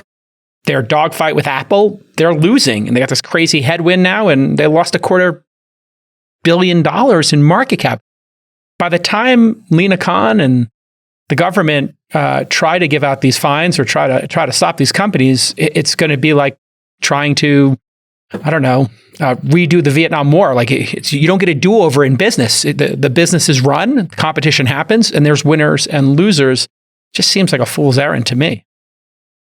Well, the old saying, the road to hell is paved with good intentions. It's a losing battle to try to do that. If you remember, in the late 90s, Microsoft was in the crosshairs of antitrust, and they had a decade at least of their business being very challenged until, new management took over and, reoriented the business. But sort of these antitrust issues will probably come out at the peak of popularity and, when things are in the headlines. And if you've been investing for every period of time, something that everybody knows is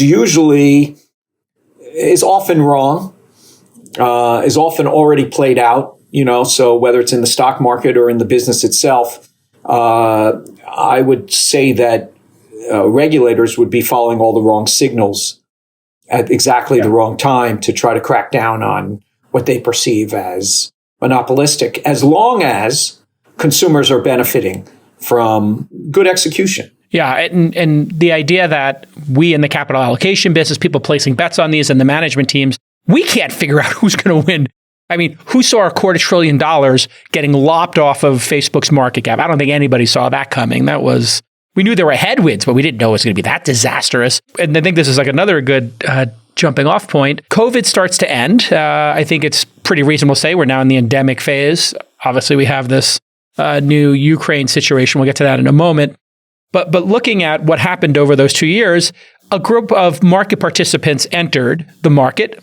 Retail traders, which we had seen this movie before in the dot-com era, didn't end very well. That time, looks like it's not ending well right now. But there does seem to be a new level of sophistication in this next generation. The Robinhood traders, the crypto traders, they're understanding things that, let's face it, trading options and margin, this wasn't even available to people with E-Trade accounts, and they were throttled with $25 per trade charges. We've taken a lot of the friction out. We've got people who are becoming very sophisticated through placing bets. Net, is it great, troubling, disturbing? How do you frame these new 10, 20 million Americans, young Americans, participating in the stock market in college instead of maybe doing fantasy sports, participating in crypto? Where do you think what impact long-term does this have on the market and on American society, this level of sophistication and tinkering by these 20 million, I'd say, new market participants? Well, that's also a great question. I really have to go back to Ben Graham, who was Warren Buffett's teacher. And he made a distinction between investing and speculating. There's a difference. Not saying they both don't exist or that there's a place for both, but you have to understand what you're doing. And so if you're just thinking about equities, the only intelligent way to invest in equities is to realize that a share of stock represents an ownership share of a business.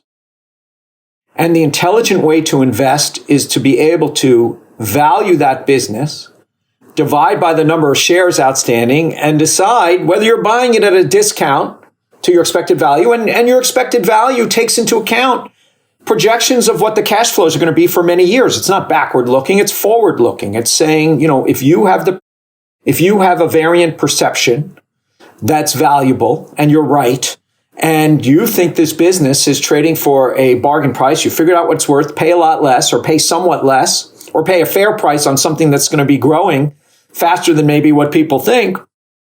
That's what investing is called, okay? You're actually realizing there's a business here and that you're valuing it in some form, and you're either good at it or bad at it, and trying to get a reasonable price when you buy in, to take advantage of that your valuation is higher than what you're able to buy at, or at least fairly priced, and you'll get a good return from there. Okay? So I would bet that 99.9% of the people you mentioned who open Robinhood accounts, and it's a very hard job and it's kind of a full-time job, and to know how to do it on dozens of companies experts can't even do that. But if you have a variant perception on one or two, or an insight in a particular industry or something like that, you can do it. But 99.9% of those people do not. So what Buffett would say nowadays is most people, and that's 99% of the people, if you want to bet on, let's say you're buying domestic stocks, you want to bet on that, we have a dynamic capitalistic economy with all its problems that will grow over time, and I want to participate over the next 10, 20, 30 years. We still have the best of the worst, or whatever you want to call it, and historically it's gotten people a good return. Then you should invest, and investing would be in an index type thing. If you know something about an industry, or you have a variant perception in some ways, and you're able to value businesses, which is what stocks are, they're ownership shares of businesses, then of course you can invest intelligently. Most people can't. So everything that's not investing is speculating. That leaves me, let's say I used to think of gold. I said, I can't invest in gold, not because I don't realize it bounces up and down and some people are good at it, but gold will never earn money. You have to value something for me, it has to have earnings somewhere. It's down the road. I can't value fine art. It's not going to have earnings. It still has a value. I'm not arguing it doesn't have a value. I'm not arguing gold doesn't have a value. What I'm saying is I have no way to value it, because if something's not going to earn money over time, there's no way for me to discount those earnings and figure out what they're worth to me.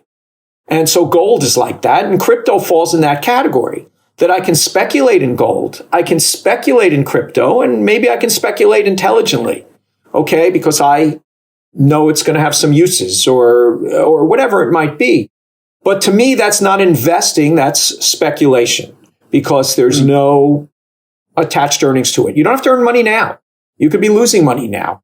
But any business, the reason you're buying into it is you expect it one day to pay off. You're talking about Airbnb. Okay, it's not earning money right now. But the perception of those who are buying it is that they have a great franchise, and over time, it will earn money. At some point, they will get to Amazon was losing money for a while. Now it's starting to earn money. They could speed it up, but if they still want to keep investing in their business and gathering clients and look at all the great things that come from clients, they now, have infrastructure, memory infrastructure that they rent out to other people, which is, in many ways, even a better business than the business they started in. Yeah. So you just have to value those things. Most people aren't capable of doing it. So they are, in fact, speculating. And I have fun doing that, but you got to understand what that is. I think you should have a core of investments that are, if you don't know what you're doing, your core of investment should not be in speculation. And we saw this profoundly in many ways. And I think your speculation versus investing rubric there is the perfect one, because if anybody who's played poker knows there are people at the poker table who are just there gambling and having a good time, having a couple of drinks. They look at the two cards, they look pretty, they put their chips in. And then there are other people who are actually doing math and thinking about people's previous behavior, and they're taking an approach to it and saying, hey, I know something about these players. I know something about how much money's in the pot and the expected value if I do win, if I should make this call or not, if it's a marginal decision. They're being thoughtful. And here, people were momentum investing. They're looking at things that look like it's an interesting story, and they're placing bets. And you can see that when logic gets removed, and the EV space was, we'll put crypto aside for a second because that one made no sense. But the EV space, you could actually start to look at and say, well, Tesla's done incredible. They're delivering all these cars. The cars have a certain margin. The cars are some of the best experiences you could ever have driving a vehicle. The software is unbelievable. And so all these also-rans come into the market. I see Rivian, I see Nikola. We had the founder of that fraud on our podcast. That guy was a complete dipshit.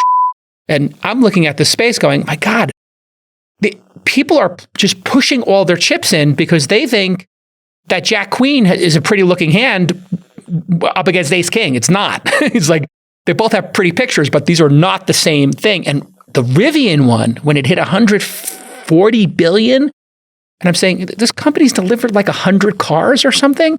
This makes no sense. Maybe you could talk a little bit about this SPAC movement and speculation in certain categories where it was obvious people were not looking at the fundamentals, and how that could even happen. Because when I said this makes no sense to me, I was getting absolutely savaged on Twitter and social media and CNBC when I said, like, how do you compare these companies? One's delivered 1 million cars, one's delivered 100. We're giving far too much credit here. I think maybe that's the issue. How do you explain this mania that's occurred? I think it's helpful to look at history when you're looking at it and saying, hey, I think there were over 100 car companies when, cars started coming out, and it's not like cars haven't taken off, so to speak, or pretty popular. Airline, aviation was a big concept. We didn't even, have people who could fly in the air, and, a little over 100 years ago. And it's taken off, so to speak. And it's been a big business, but not really a profitable business for the most part for a long period of time. A lot of waves of internet businesses. We know internet, I'm old enough to know that wasn't always here. And I thought it was pretty cool when it got started. And, there was a first bubble. And of course, there's a lot of great things and a lot of great companies that come out of a result of the internet and the networking effects that never existed before and everything else as a result. But there are a lot of losers along the way. And so this has happened many times in television. I don't know, radio, you can think of all these things that were big. There's no doubt it was obvious that, everyone's going to want to use this and it's a great thing and everything else. Yet that doesn't mean the company you bought is going to be the winner in that space or even a good investment. And that's always the case. A lot of these developments, electric cars are going to be huge. Self-driving cars will be huge one day. I'm not getting in one for a long time, but, and they can show me that the percentages, they're much safer. Still not getting in one until everyone's testing them out because I don't want it to drive through a brick wall, and just have bad luck. So, but I admit that electric cars and also self-driving is huge and will be huge, and everyone will use it. And it'll be good in so many ways. So that doesn't mean each company is going to be a winner It's very hard to see the future. But Buffett called it a circle of competence. Okay, you have to understand what it is. What are you able to analyze well? And if you looked at some of the advantages that Tesla had in the way they structured their business, and the fact that they could make changes to their cars in 24 to 48 hours versus, 1 or 2 years for the traditional car makers, when they come up with an improvement. I didn't see that at the time. That's not in my circle of competence. But they actually have some advantages that may stay, certainly versus traditional car companies. Other electrics, most of them will probably fail. Some will be successful, and that's not in my circle of competence to decide. And it's important that I know that. It's not that I won't keep looking and try to say, does this make sense, or does that make sense? And can I really see their edge here? I still try to analyze things because you never know when you'll find that pearl, but I realize it's going to be few and far between, and I'm going to have to really feel like I have an insight, or someone gave me an insight. I wrote in one of my books, you can't think of all the great ideas yourself. So a big part of it is stealing other people's ideas, stealing other people's good ideas, recognizing that that's a skill. You don't ever have to think of a good idea yourself at all. If you're good at figuring out who had a good investment thesis and you read it, it makes sense to you. I've made plenty of money following smart people that have insights that I don't have, but I can at least recognize that their insights are really pretty incredible. And often you have time to invest, even though you've been able to read it and it's out in the newspapers, or you see an interview or something like that. And so I'm always open to that. I just think it's a hard challenge. And, all those millions of people who are trading on Robinhood and others are not likely to have it. And if you talked about momentum, if you just take a concept like momentum, which has worked for the last 30, 40 years on average, not just the United States, but across the globe with 1 or 2 exceptions. But if I said to you, please give me money, I'm going to go out and invest in real estate, in homes. And here's my strategy. I'm just going to buy all the homes that are up the most in the last year. Yeah. Okay. I would hope you'd kick me out of your office and say, I'm not giving you money. That makes no sense to me. And just because stocks bounce around every day and, maybe they're a little bit more removed from a tangible house, people all of a sudden, check their common sense at the door and say, oh, well, they must know there's numbers involved and it's momentum and everything else. But if I put it into something very concrete and say, hey, my strategy is buy all the houses that were up the most people would probably say, I'm not comfortable with that. It's a really profound insight because we have a generation that's only existed in an up market. If you became an adult in 2008, which is, by the way, in 2009, when I started angel investing in companies, what a time to start. The market's at a bottom. I watched everybody who came after me as an angel investor and early stage startup investor basically think they were a genius. And I said, think it might be because we started when the NASDAQ was at 2000 or whatever that horrific moment was when the NASDAQ just, lost 70% of its value. And we've only lived in an up market. Therefore, you can buy the most expensive house because stocks only go up, houses only go up. And here we are. Yeah, we basically have a crash on our hands right now in the tech industry and these growth stocks that is, I think, very analogous to the dot-com one when you lose 80% of your peak value. The insight I had early on was, companies in this space have to keep making great product. You alluded to it. Hey, there's some expense to building Airbnb or, continuing to innovate. And so if you do see, a really strong product cadence, you just every month, every week, every quarter, the product's improving in some way and you can actually see it and you have competent management improving that product. My God, for me as a private market investment, that was always my thesis. These are builders. The product has to touch customers at some point. And I'm always shocked that people don't actually see that. And you actually kind of alluded to with over-the-air updates. And that was such a great, this is why these conversations between capital allocators and people placing the bets become so powerful to me. And I love having them.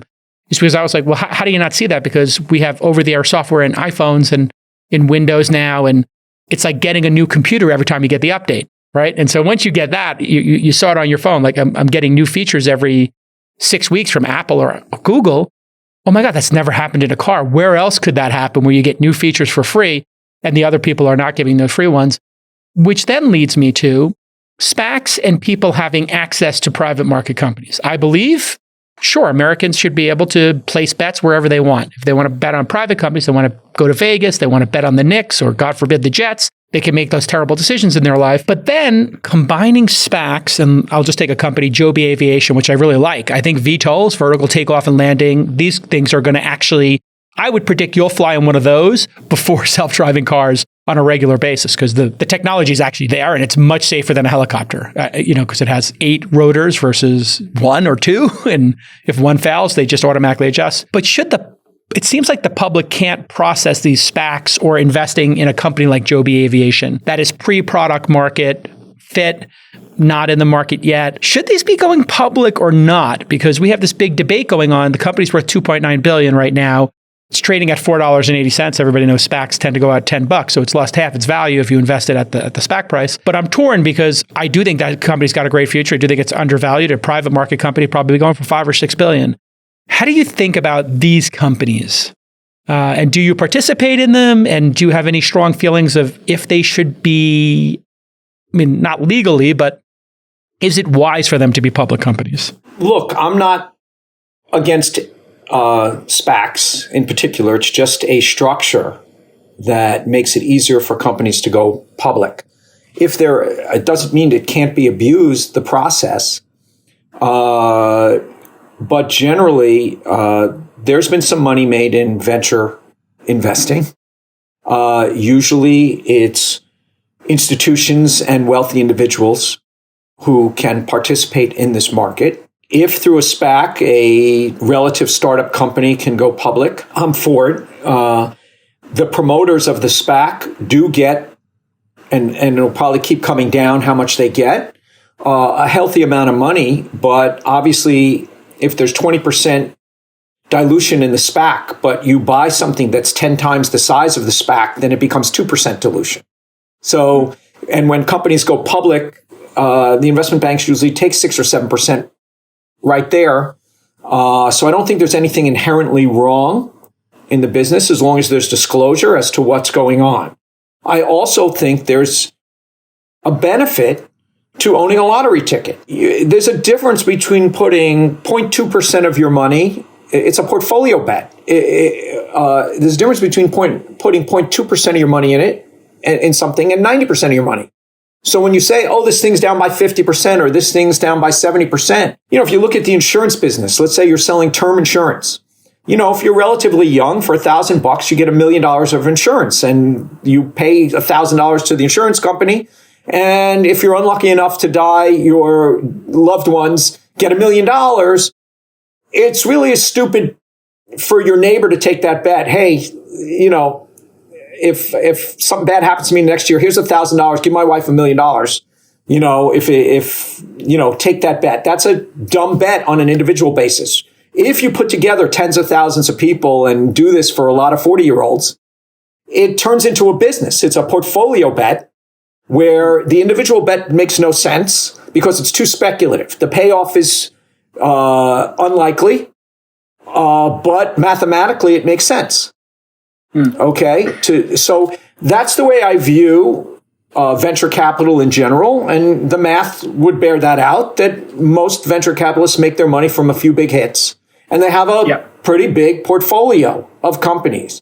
And so if you want to look at SPACs that make it easier for companies that are more speculative to go public, and everyone can buy one share for $10, or they can put in $100 or $1,000, and they put those lottery tickets into a portion of their portfolio. You don't want to have 100% lottery tickets in your portfolio, but you could put 5 or 10% if you think you have an edge in this area. And I think it democratizes the ability to invest in venture. And I, in general, think people should take care of themselves. I think as long as the disclosure's there, I think the fact that a lot of these SPACs have gotten burned, there's a learning exercise there. Oh, I only started 2009. Everything goes up. Oh, well, when it starts going down, you learn what every other generation has learned. That's what happens. When I got started in the early 80s, the market, I got to go to Wall Street alone because the market hadn't gone up in 13 years. And then, of course, the biggest, it's basically, if you really look at it, a 40-year bull market. I'm no genius. I came out of school at the exact right time, and I went to the right place, and things worked out very well for me. I've tried to be smart along the way and learn lessons, but the wind behind my back has been incredible, and I realized that. Same when you start in 2009, you're thinking, well, you know what? That was a pretty good time to start. And, I got lucky that I came of age and I started looking at this stuff at that age and it's worked out, and there's partially luck involved there. There's good luck. Malcolm Gladwell wrote about, hockey players in Canada, where most of the good hockey players in Canada are born in January, February, and March. And that shouldn't be. And the reason it is because when they're very young, age matters, and they go by years. So if you're bigger because you're older by 6 or 9 months than the guys who were born at the end of the year, you get channeled into the advanced leagues and the learning. And so you were born at the right time. And so I was born at the right time to come out, in a good place. And so the wind was behind my back. I think it's very healthy for some of these SPACs SPAC market's mostly closed, but it'll come back as long as the SEC doesn't close it down. And I think it's a good thing if it comes back, and people will do it more intelligently, and they'll have to give more value, and they won't pay as much for these companies. But I think giving individuals the opportunity to buy these lottery tickets, if they have insights, is democratizing investing. Once again, it's caveat emptor. Most people who are speculating on Robinhood don't know what they're doing. Yeah. And they're getting a quick lesson. I mean, I always tell people, if you want to learn poker, find the lowest stakes game at your local card room.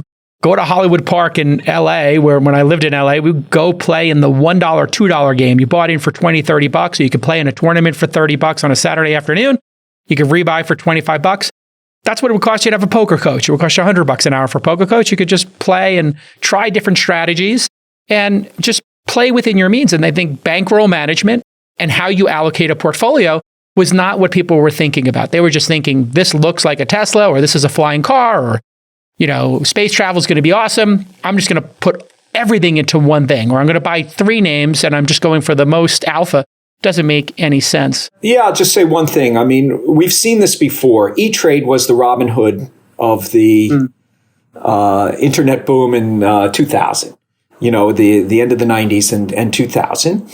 And I talked to one of the ex-CEOs of E-Trade, and the math was 90% of the people plus ended up losing money, who, if you look at the individual accounts at E-Trade, and their business really became, after they get burned, they still leave their money there. And so they got below market interest rates. And, that was E-Trade's business, collecting that spread, with other people's money. And that's what it became. But the math was that over 90% of the people who had accounts at E-Trade ended up losing money. And so this has happened before. I think we knew this train wreck was coming for the customers. I don't care about speculating Robinhood stock one way or the other. But is there a business, a casino that people are playing in? And if they view it as a casino and I'm here to have fun with a portion of my money, I think good luck. And some people will be perceptive, but 90% will end up losing their money. And if you know that going in, and by the way, when you start a business, some huge percentage, 80 or 90% fail. Okay, that's capitalism. So are we going to keep people from opening businesses? It's dynamic. It's a complex, adaptive system, the capitalism, and sort of the delusion that most people have that their business will beat the odds and be successful actually makes our economy dynamic. And to try to cut everybody off at the knees so they don't lose a nickel will turn us into a less dynamic place and worse for everybody. Yeah, also known as Europe. Yeah, right. I mean, Europe, people look at entrepreneurs as like pariahs, and why would you do that? And you think you're better than everybody? And then here in America, we have this optimism. People try. And you know what? We don't need everybody to succeed. We need everybody to try and have optimism to try to solve big problems in the world. And I think that's why I'm still bullish on American exceptionalism, especially in the face of, Europe maybe not supporting entrepreneurship as much. And then China bizarrely deciding to pull out of capitalist society, which they seem to have kind of gamed and mastered to a certain extent very quickly. Any thoughts on China just retreating when they were basically running the table with Alibaba and all these great companies, Didi? I mean, they seem to have figured out capitalism, replicated it, and figured out a way to make it exist inside a communist country, and arguably have an advantage because, they could pick winners and they could put their thumbs on the scale. And then they just decide to wholesale pull out when they're winning the game? I mean, did anybody see that coming? How do you game theory that move?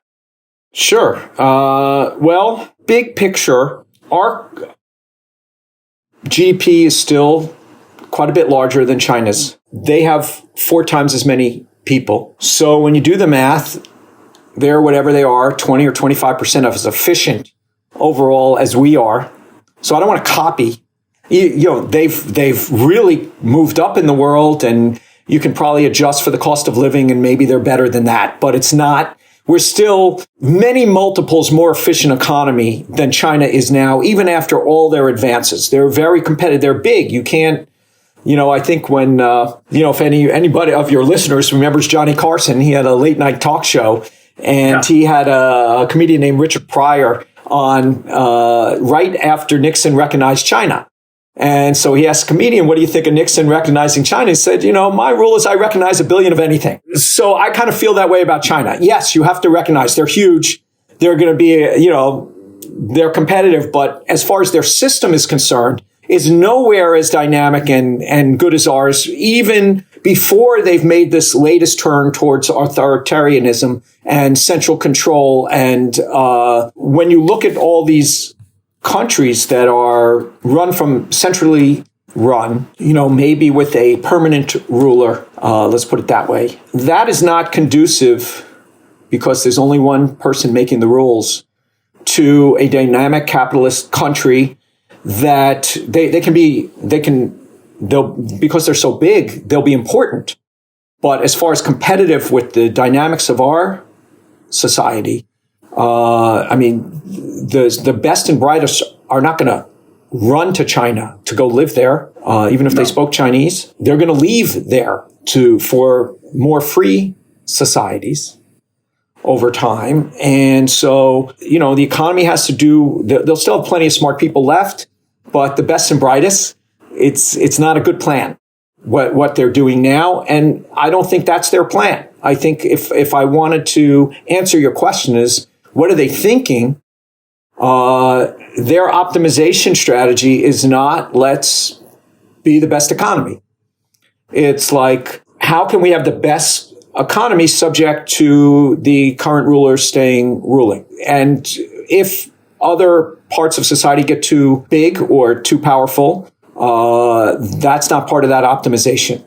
Right. And it is just, that's another one of these crazy moments in time that none of us could have anticipated. The smartest people I know on China, people who are pouring money in their capital allocators, entrepreneurs, spending time there, building businesses there, investing, starting venture funds there, they did not see this coming. They thought this was going to be like the next great opportunity, and it's turned into the opposite. Their portfolios have been demolished. They have no insight. It's just crazy that we suspend disbelief with dictators and pretend they're not dictators until they do something that dictators always do, which is circle the wagons and preserve their own power, whether it's Putin or North Korea or MBS or China, Xi Jinping. They're going to do, as you point out, they're optimizing for staying in power. And you can't have optimism if some, creepy dictator decides, I get to win, everybody else has to lose.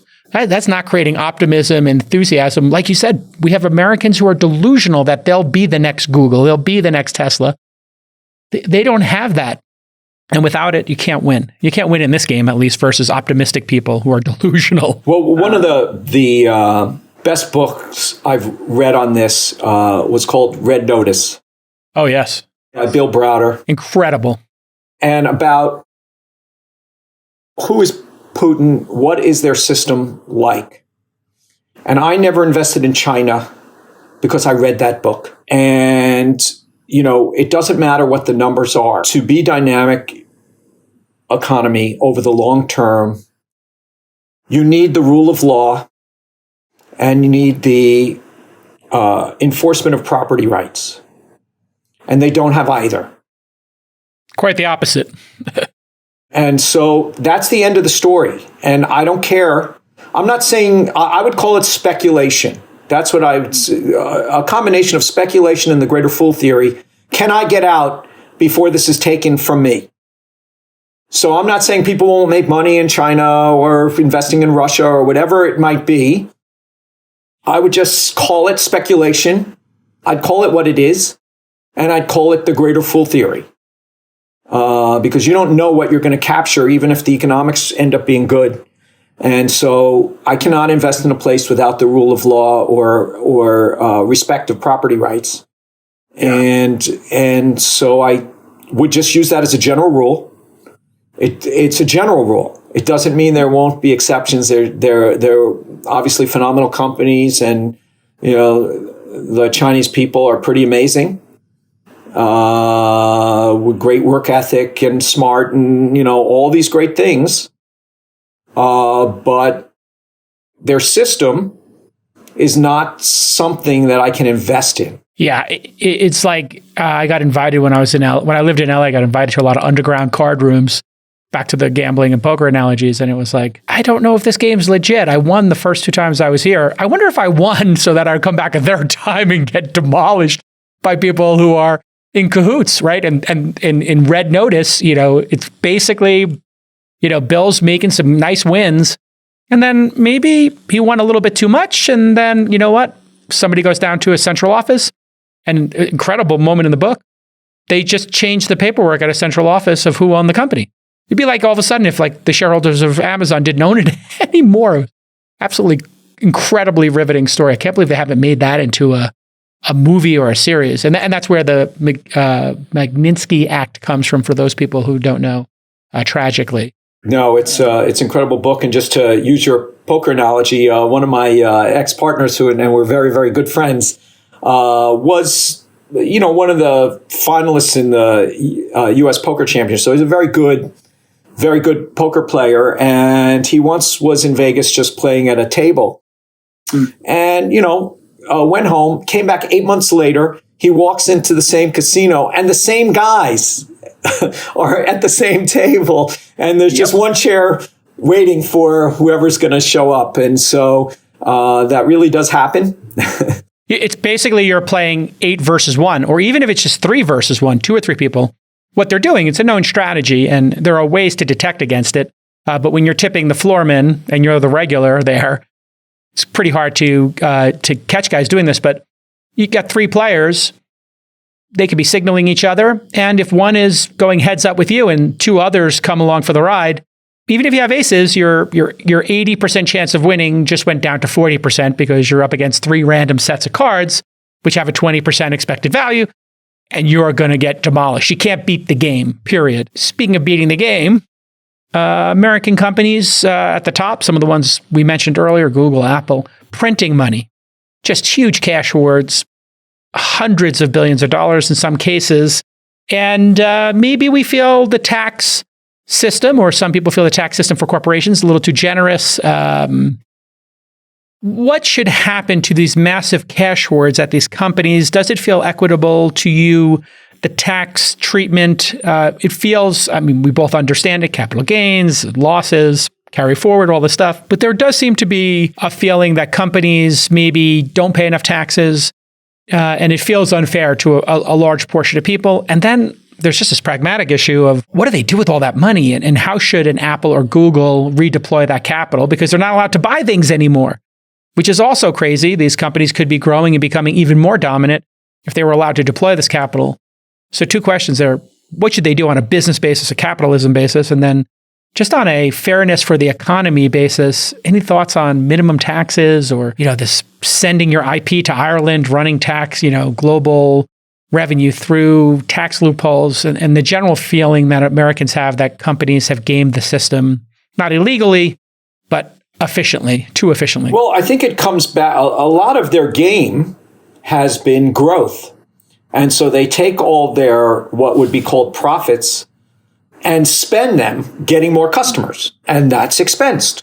So they take what would have been profits if they didn't want to grow as fast as they could and spend it on getting more customers or reinvest in customers or give more value to customers now, which costs them money, but over time will make them stickier and their lifetime value spend made sense. Okay? And so that's a really tough question to answer because someday they will be paying their fair share. Are they investing it efficiently? And then is it fair relative to companies that, yes, you get to capitalize some of your expenses. You spent the cash now, but you don't get to deduct it now. You capitalized it and you only deduct your depreciation, maybe 1/10 of it. And therefore it looks like you're earning more. So in other words, when you buy a machine that lasts for 10 years, the way accounting works, I was an accounting major, so this is why, I have to throw most of that out the door because I took it 40 years ago. But when you buy a machine that's going to last 10 years, it's not fair to hit you up for expenses this year for buying that machine because it's going to last over 10 years. So what depreciation would do is divide that expense over the next 10 years. But one of the things and so it makes you look like you're more profitable and people will buy your stock and give you money because you're earning money. But from a tax standpoint, you spent $100, but this year for a tax standpoint, you only get to deduct $10, your $10 of depreciation. And therefore you show more earnings for taxes and you have to pay those taxes. If you invest that $100 into a customer that's going to last over 10 years, but get to expense not $10 of that amount, but $100 today, you're not paying any taxes today. So you're sort of getting a free loan for the government for one day when you earn that. And as you grow, if you can keep up a certain pace, you're just never paying taxes because you're reinvesting every nickel into something that's expensed to get more customers. So you're asking, is that fair? Is that treatment fair between old style bricks and mortar type businesses and these businesses that are asset light? And their capital spending is actually just expensed away. Yeah, it's customer acquisition. Should you capitalize that from at least a tax standpoint? And I haven't given it a ton of thought, but I would say yes, there should be some happy medium between those two. And you should have to pay if you're only allowing companies that buy equipment that's going to last for 10 years to expense 1/10 of it each year. Perhaps a fairer way for corporations to pay their way would be to do the same thing. But let me just point out that corporate taxes are only about 7% of the money we collect. Okay, so it's a very big political issue. It's virtually meaningless for the economy as a whole. So, one is sounding good. We're getting big bad corporations to pay their fair share and it'll pay for everything we spend. But in reality, it won't pay for anything. So I'm not saying it's not fair to talk about these issues and make adjustments. I'm saying it'll be a little fairer, but it won't make any difference in the overall budget, whether it's 6.3% or 7.7% of the entire budget of the money we collect. The real money we collect is from the people those businesses employ who pay taxes, the people who own their stock, who eventually will pay taxes on those gains, in addition to the corporate tax, which is a very, very minor portion of the money we get. And there's a lot of confusion as to the good that corporations, that's really, private enterprise between paying their employees and paying their taxes. That's really the only place we get money for the government to spend. It's the only place, and that's all government employees. That's all government spending. That's the only place charitable dollars really come from. So corporations, business doesn't have to be incorporated, but business in general, those taxes are where everything comes from. And we want to do things to support them as much as possible. It's not like money out the door, or if that money went to government, that money ends up in someone else's pocket. It doesn't disappear. It ends up in shareholders' pockets. It ends up in employees' pockets. It ends up someplace. If we get taxed away, it'll come from someplace. So the money doesn't disappear. So all I'm saying is I'm for things that keep our economy as dynamic as possible. You mentioned France before. I haven't updated my info for the last 3-4 years, but, a few years ago, youth unemployment, 18 to 25 was like, or even I think anywhere in your 20s, it was like 25% unemployment. And it was only that low because people could move around the European Union and get a job someplace else. And they had a law that basically, if you hired someone, in most cases, you couldn't fire, you have to give them 3 years severance. Right. You got to basically go to court to fire them and eliminate the position. But even if you did, you owed them 3 years severance, which prevented companies from hiring from getting rid of people, but also if they weren't doing their job, but also prevented them from hiring people, because if you have to pay 3 years salary and you make a mistake, that's very expensive.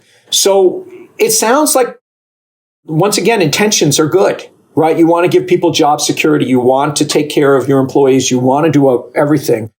But at the end of the day, you don't even get a job. And they go elsewhere where they're more friendly. And Italy has the same issues where if you're above a certain size, there's all kinds of government things that you have to do. So many of the businesses in Italy have stayed family businesses below a very small level. And they can't compete. And so young people leave. And it's really a retirement home. It's turning into like Epcot or something. It's like Europe is becoming some, version of Epcot where people go visit it like it's some antiquity. Museum. It's a museum. Yeah. And if you think about at-will employment, it's actually one of the most beautiful things we have in our American system, because either party can opt out at any time for no reason at all. No reason given. You do not need to give a reason to eliminate positions at a company. You could just be saying, you know what? I tried to do this new unit. We wanted to sell French fries at French fry stands. You know what? People don't want to eat French fries. Carbs are terrible. We're going to get rid of that, and we're going to start another business, an at-home delivery business.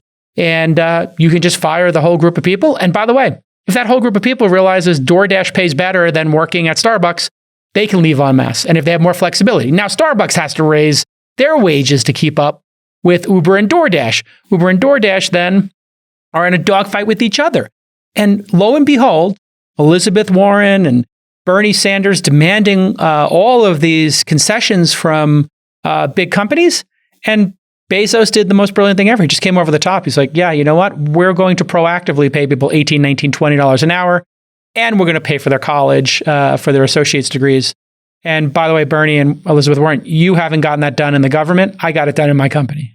So free market wins when the rules are fair and equally and fairly, executed against. Well, I think that's a great point. And this whole thing about stakeholder capitalism is very confused. I think there is a problem with capitalism, but it's short-termism. It's agency problem. If actually the goal was to create value over the long term, if you treat your employees badly, you're not going to get good employees. So that's why you treat employees well, because you're trying to create value over the long term, and management has to be incented over the long term, because there's an agency problem where if they get paid over the short term, they look for short-term wins, where if everyone just thinks that your goal in capitalism, Milton Friedman gets a lot of pushback for saying, business is about making money. But if you just convert that to business's job is to make money over the long term for shareholders, that if you say over the long term and if you pollute or you cheat your customers or you cheat your employees or whatever, long term, that's not a way that successful businesses operate. And so if you just change the mantra, and it's very simple, that we are here to maximize profits over the long term, not short term, but over the long term, then it makes everything clear.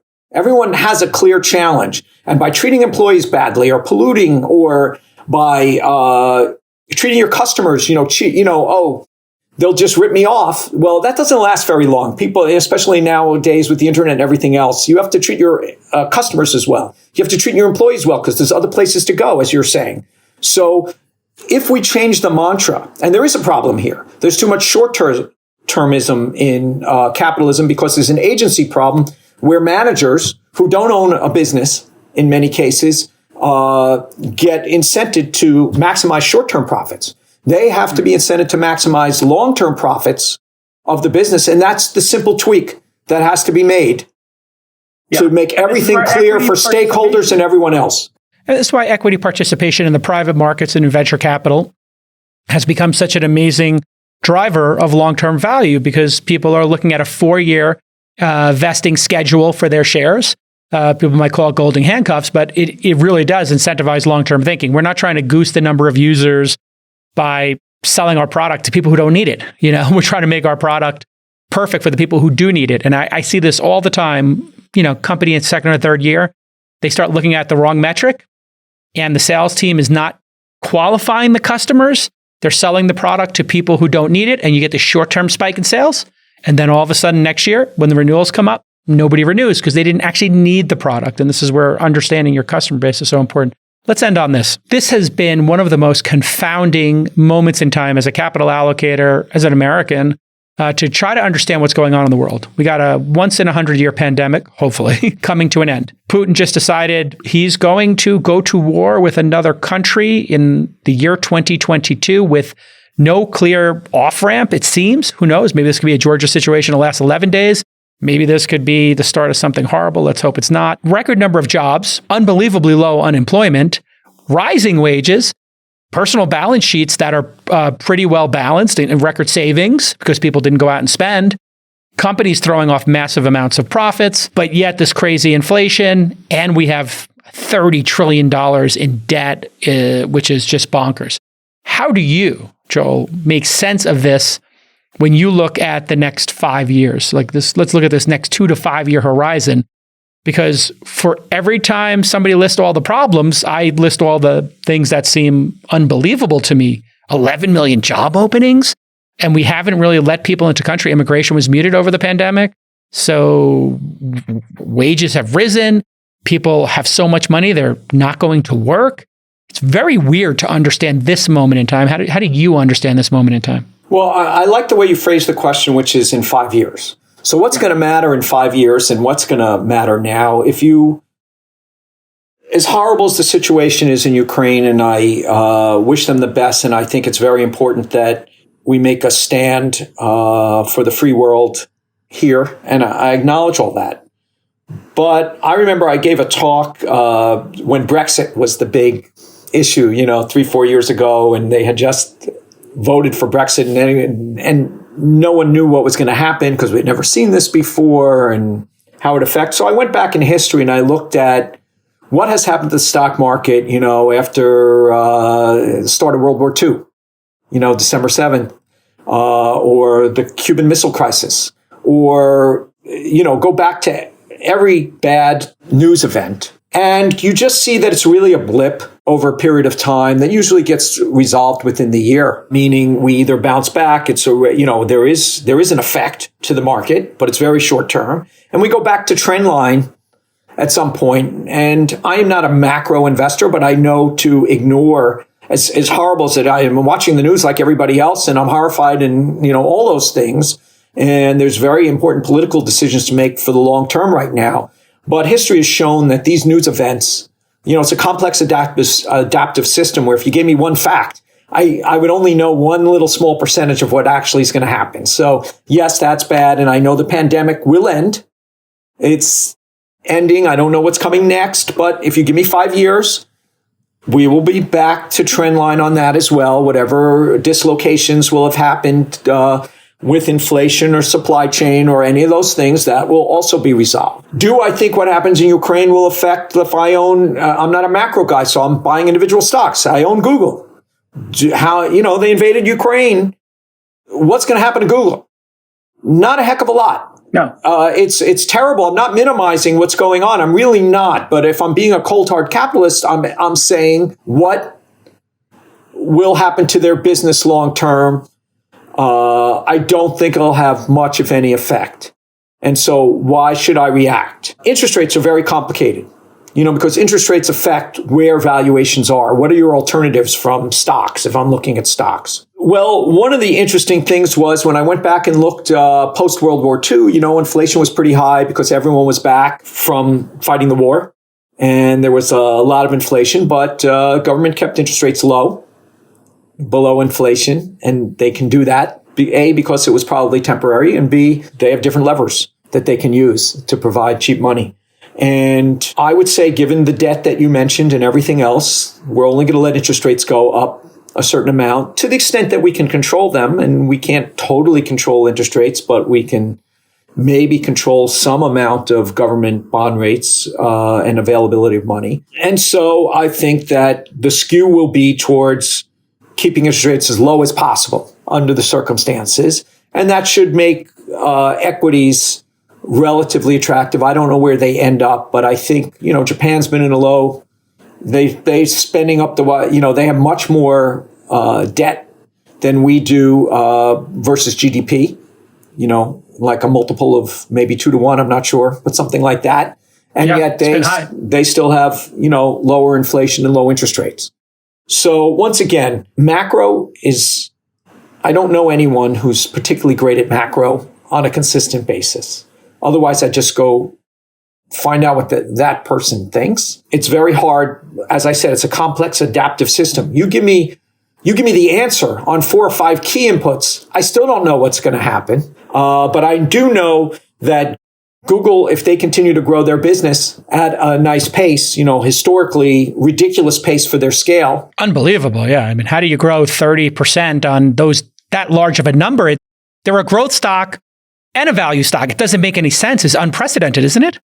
Yeah, there used to be a law of large numbers where you grow into your market share, and here they still have a small market share relative to advertising, potential, and also if advertising is more effective, you spend more. So it's not really, I don't know how big the market really is, depending on how good they get at it. So they could be in fact inducing a market to manifest, which is what Airbnb does. People looked at Uber and they looked at Airbnb and said, well, here's the number of cabs. And it's like, well, you're not taking into account that consumers might change their behavior and get rid of their cars, or they might take more vacations because vacations are cheaper.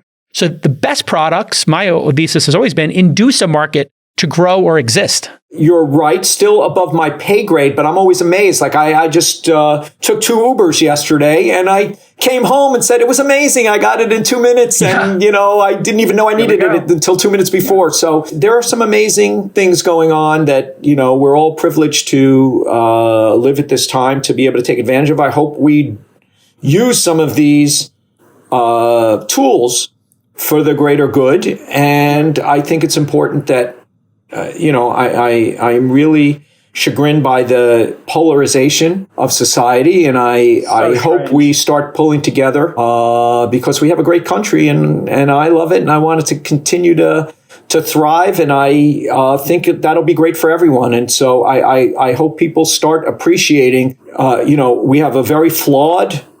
We're just better than everybody else. I'm not saying that we're not flawed and that we don't have a lot of improvement to do, but I think we are improving. I think we keep getting better and better in every way, almost every way. We're getting better, and we're not good in many ways, and there's a lot of reasons for the polarization. But I think as long as people see things getting better and realize that there's no place better, at least that's how I feel, people will start feeling proud to be American again, and that's just good for all of us, I think. I think that is the perfect note to wrap on here. You look at these, incredibly vocal minorities on either side, crazy alt-right Republican maniacs who are praising Putin, just absolutely disgusting and insane. And then these people on the hysterical left who want to cancel everybody and can't take the win and want to ankle companies that are increasing wages and giving free college. It makes no logical sense. And then you have this giant silent majority who are proud to be Americans. And you and I get to see these great entrepreneurs build these great businesses while Europe is in some kind of regression, turning into a retirement community and a museum, as we discussed. And China just opted out. To me, this is the ultimate setup for another century of American exceptionalism. And so we might want to just look at this operating system one more time and be thankful for what we have. This operating system seems as flawed as it can be, and you can criticize it, but you're allowed to criticize it, and you're allowed to improve it. I go try to improve the operating system in Europe, Russia, Saudi Arabia, North Korea, or China, and you will be faced with a much different circumstance. I agree with you, Jason. Thank you. It's so great to have you on the program again. I'm going to go ahead. This has been such a great discussion. I'm going to ask you to come back in 6 months. I got you to come back in 1 year. Now will you agree to have this discussion again in 6 months? Yes or no? Would love to. All right, there we go. Now we got them twice a year. This is how I get the smart people to just keep coming on the program and making me smarter and our audience. Thanks again, everybody, for tuning in. We'll see you next time. Bye-bye. Hey, everyone. Producer Nick here. I want to tell you about the SaaS Syndicate. If you're a founder of a SaaS company with a product in market, our investment team wants to talk to you. Head over to thesyndicate.com/SaaS, SAAS, to apply to raise from the SaaS Syndicate. And you can join Jason's syndicate of over 9,000 accredited investors at thesyndicate.com. Producer Justin here. Know a cool startup? Check out openscouting.com, where anyone can refer a startup to our investment team here at launch, even if you don't know the founder. If you're the first to flag a company for us and we decide to invest, you'll get $5,000 in cash or 10% of our carry. Hey everybody, producer Rachel here. Are you an early stage startup that has product in market, some traction, and are looking to raise at least $500,000? Apply today to Remote Demo Day for your chance to pitch to over 9,000 investors in Jason's syndicate. Submit your application at remotedemoday.com. Our next event is on April 27th. And if you want to learn how to invest in startups from the world's greatest angel investor, and no, we're not talking about Chris Sacca, then head to angel.university to apply. The 4-hour workshop costs $300 and all proceeds are donated to charity. To date, we've donated over $175,000 to various charities, and you can see the full list at angel.university/charity.